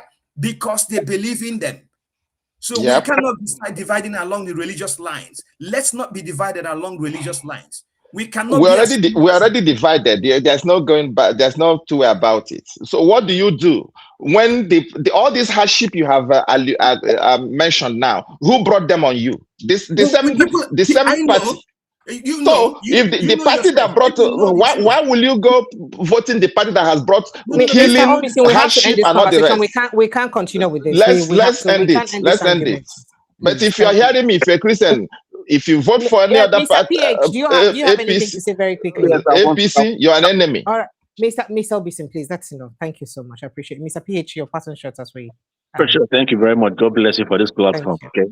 We're so sorry for the way we bata ourselves. Okay. Yeah, that's how it should be. I mean, we are friends. We are not quarreling. It does that, we're just debating. We're debating. We're not. Of our country, Nigeria. We are friends. So my party shot is for Nigerians to vote for the best. That person that can be able to bring change to the country. Someone who can bring unity. That person that can be able to bring back hope. That person that can be able to unite back the country. Correct. The division in Nigeria is too much. Too much. It's unbelievable. The hatred in Nigeria is too much. And that is what these alerts have put us into. So we need to break away from those patterns and go for the best, no matter who you are. And remember, when we are divided, who wins? Is the bad ones win when the country is divided. The bad ones win. They must be in their house now drinking champagne together among themselves. They're happy when the country is divided because they want to divide and rule. That's what they want to do. The bad ones. So we can't keep supporting their division. We cannot win by dividing the country with them. Open eyes and go for the best. Enough is enough. If we get wrong in 2027, means Nigeria is doomed. Because Tinubu's legacy will continue. His legacy will continue. So I pray for Nigerians to be able to stand up and open their eyes and forget whoever they are and go for the best. Thank you. Thank you very much, Precious. God bless you. Thank you, Mrs. Anyway, Precious, thank you. That won't come out. I just don't know. I'm just liking him much anyway. And no wahala. Just enter my. I hope you are still. We are still on the election day. Before you guys everybody have not leaves. sent me gadgets. You better they tell on us gonna send me gadgets now. Let's say these other people that are here have not had it. We are planning. Hold on. We are planning that on the election day we want to be live. Precious has to. But it's there's the Abriba man will say support or Officer. So we have to be put, and I said it because the election is in January, right? Probably yes. from October, November, let's start putting something towards buying. You know what you can do to make up a list of the things that we need. And they are quite a list. I think I've mentioned some of those things before on this platform. Some of the things. Yeah. Do you know roughly first? So we start tackling them. Basically, I don't even want money, please. I just need some gadgets. I need ranging from cameras to security gadgets. Like, can you hear me, sir? That one will know you. Okay, just tell us what you need, then we can. So that's what I'm saying. So just like cameras, good cameras. I mean, you can Google the best cameras that we can get, and then we need like all this other smaller gadgets, like some pin cameras, some glasses cameras or watch cameras, some of those hidden cameras that will not be obvious, all those devices. What quantities are we looking at, Precious? Because I plan to have stringers across the country. The plan is to have stringers across the country. What quantities are we talking about here? Just be sending as much as you want now. As you send, I'm not the one using them. I'm giving them to stringers so that I can get real-time reports of situations around. Are you able to send the list of what you want to TY? We having a send the list of the things you mentioned. That's not a problem. Know what we are. No problems. We will support whichever way we can. Because we want. Yeah. So please, let's start. Argument. Everything we are saying. No. And hey, if you guys also have some phones that are used that you wouldn't mind doing away with, because some of these people that I have may not have good camera phones to also take pictures if they and then to even apart from taking pictures, to also transmit the information to me if perhaps they were to use those gadgets. So it's also even drones, right? Pressure. What about drones? If you give me a drone, I'm fine. It's good. I fly drone myself. I can fly drone myself. So let's guys, let's I get. So I wouldn't want to disturb people too much. How do you say he will shut down the IREV if we tried it? What idiot! Okay, because his party is a rigging party now, rigging people of Nigeria. Howdy, don't be jealous, okay? Please. Don't mind him. I'm an APC member now. This is for us. Whatever they're doing is to support our party. Lost his bread, I told you. You people are supporting our party. So please, come on and talk to me. Oh my goodness. Let's do it. So from October. The idea for me, I'll arrange from October a set of panelists that would be available around the clock. I will even get more presenters that would help me out that day too, because I may not do the talking all day. It would be a back-to-back, and just apart from the back-to-back, the important thing is getting information from everywhere across the country. So we will have our own situation room. That's the idea. That is what we will have our own situation room. And I want to have our own original footages, and that's why I want that. So if you have phones that you think you can do, because some of these guys that I have contacted, especially across northern Nigeria, from the polling booths, yes, they don't have good phones and they may need phones. And if you have used ones that you want to do away with, please you can send, so that we can pass across to as many people as possible to use. Yeah, that's great. Just send a line to TY and let's see what the list look like. If whatever we can put together, we're still having conversations on how we can try. We want the best. We want the best for the country. We care. Even though we're not there, we genuinely care about this country. We genuinely care about it. We could quite easily say it doesn't concern, it doesn't bother us, but we care. We want our country back. The people, if bad people have taken it, we want it back. We want it back. There's no place like home. We want our country back, regardless. And we will do whatever it takes, the right way, legally, to support the good people to try and get our country back, because we've lost it. And if you come across some people, in diaspora and see what some of these guys have just literally, they're quite young in diaspora, like what they're going through. And most of them wouldn't have been here, wouldn't even be abroad if they had the choice. But the country let them down. They had to leave, So we want to fix it so people can go home.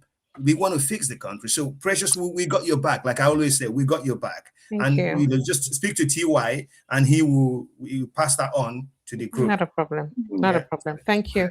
Thank you so much, Mr. PH. Thank you, Mr. PH. Yes, ma'am. It's not my first time they see you here. I never see you here before. Thank you. Okay, so I've been following you for years. I was just on the camera, just listening stop it. I like it. Thank you. Thank you so much. Thank Precious, you. One final note. Your good friend Howdy. I challenged him for a debate, and I wanted to come. Oh, you people are disturbing my mental health. Oh, you don't want me to be alive to continue. I challenged him. I challenged that guy for a debate to come on. Let's have a conversation. He tell me £5,000 if he can tell me 10 good things Tinubu has done for Nigeria, and then you be the judge and the audience. And he's checking out. I've been asking him 20. He talks rubbish on the comment section. He's got nothing to offer. If he's got something to offer, let him come on. Can you get him on to come and talk? I want him for a debate, me and him. Then you sit down and listen. I'll give him £5,000 if he tells me 10 good things and convinces the audience that Tinubu has done well for Nigeria. Then we're good, because he's very good at talking on some comment section. And then he wants to shut down the IREV. That's how much you don't get the power to shut them down. If they follow that's how much he's got. You go, they take them down. No, come. If they do like this, you go get high blood pressure. Not be everybody go to follow the talk like this. You take them easy now. You want to give yourself hypertension. Take it easy. Nigeria must work. Thank you so much. And hey, I think I made this announcement yesterday. I want to make it again. So please, Barrister Afam Ekweku, please get across to me. Very important. On the new WhatsApp number, I need to speak with you. It is very important. I have a message for you from somewhere. Please. I just thought to make this announcement. I hope he hears it, or somebody who knows him would hear and tell him so that he can see it. Thank you so much, everyone. I appreciate you guys. It's always a pleasure to talk about our country. But I'm not going to protect our mental health, because it's not easy to be a Nigerian. I'm discussing Nigerian conversations. So please protect your mental health. I love you guys. Good night. And God bless you. Bye, guys.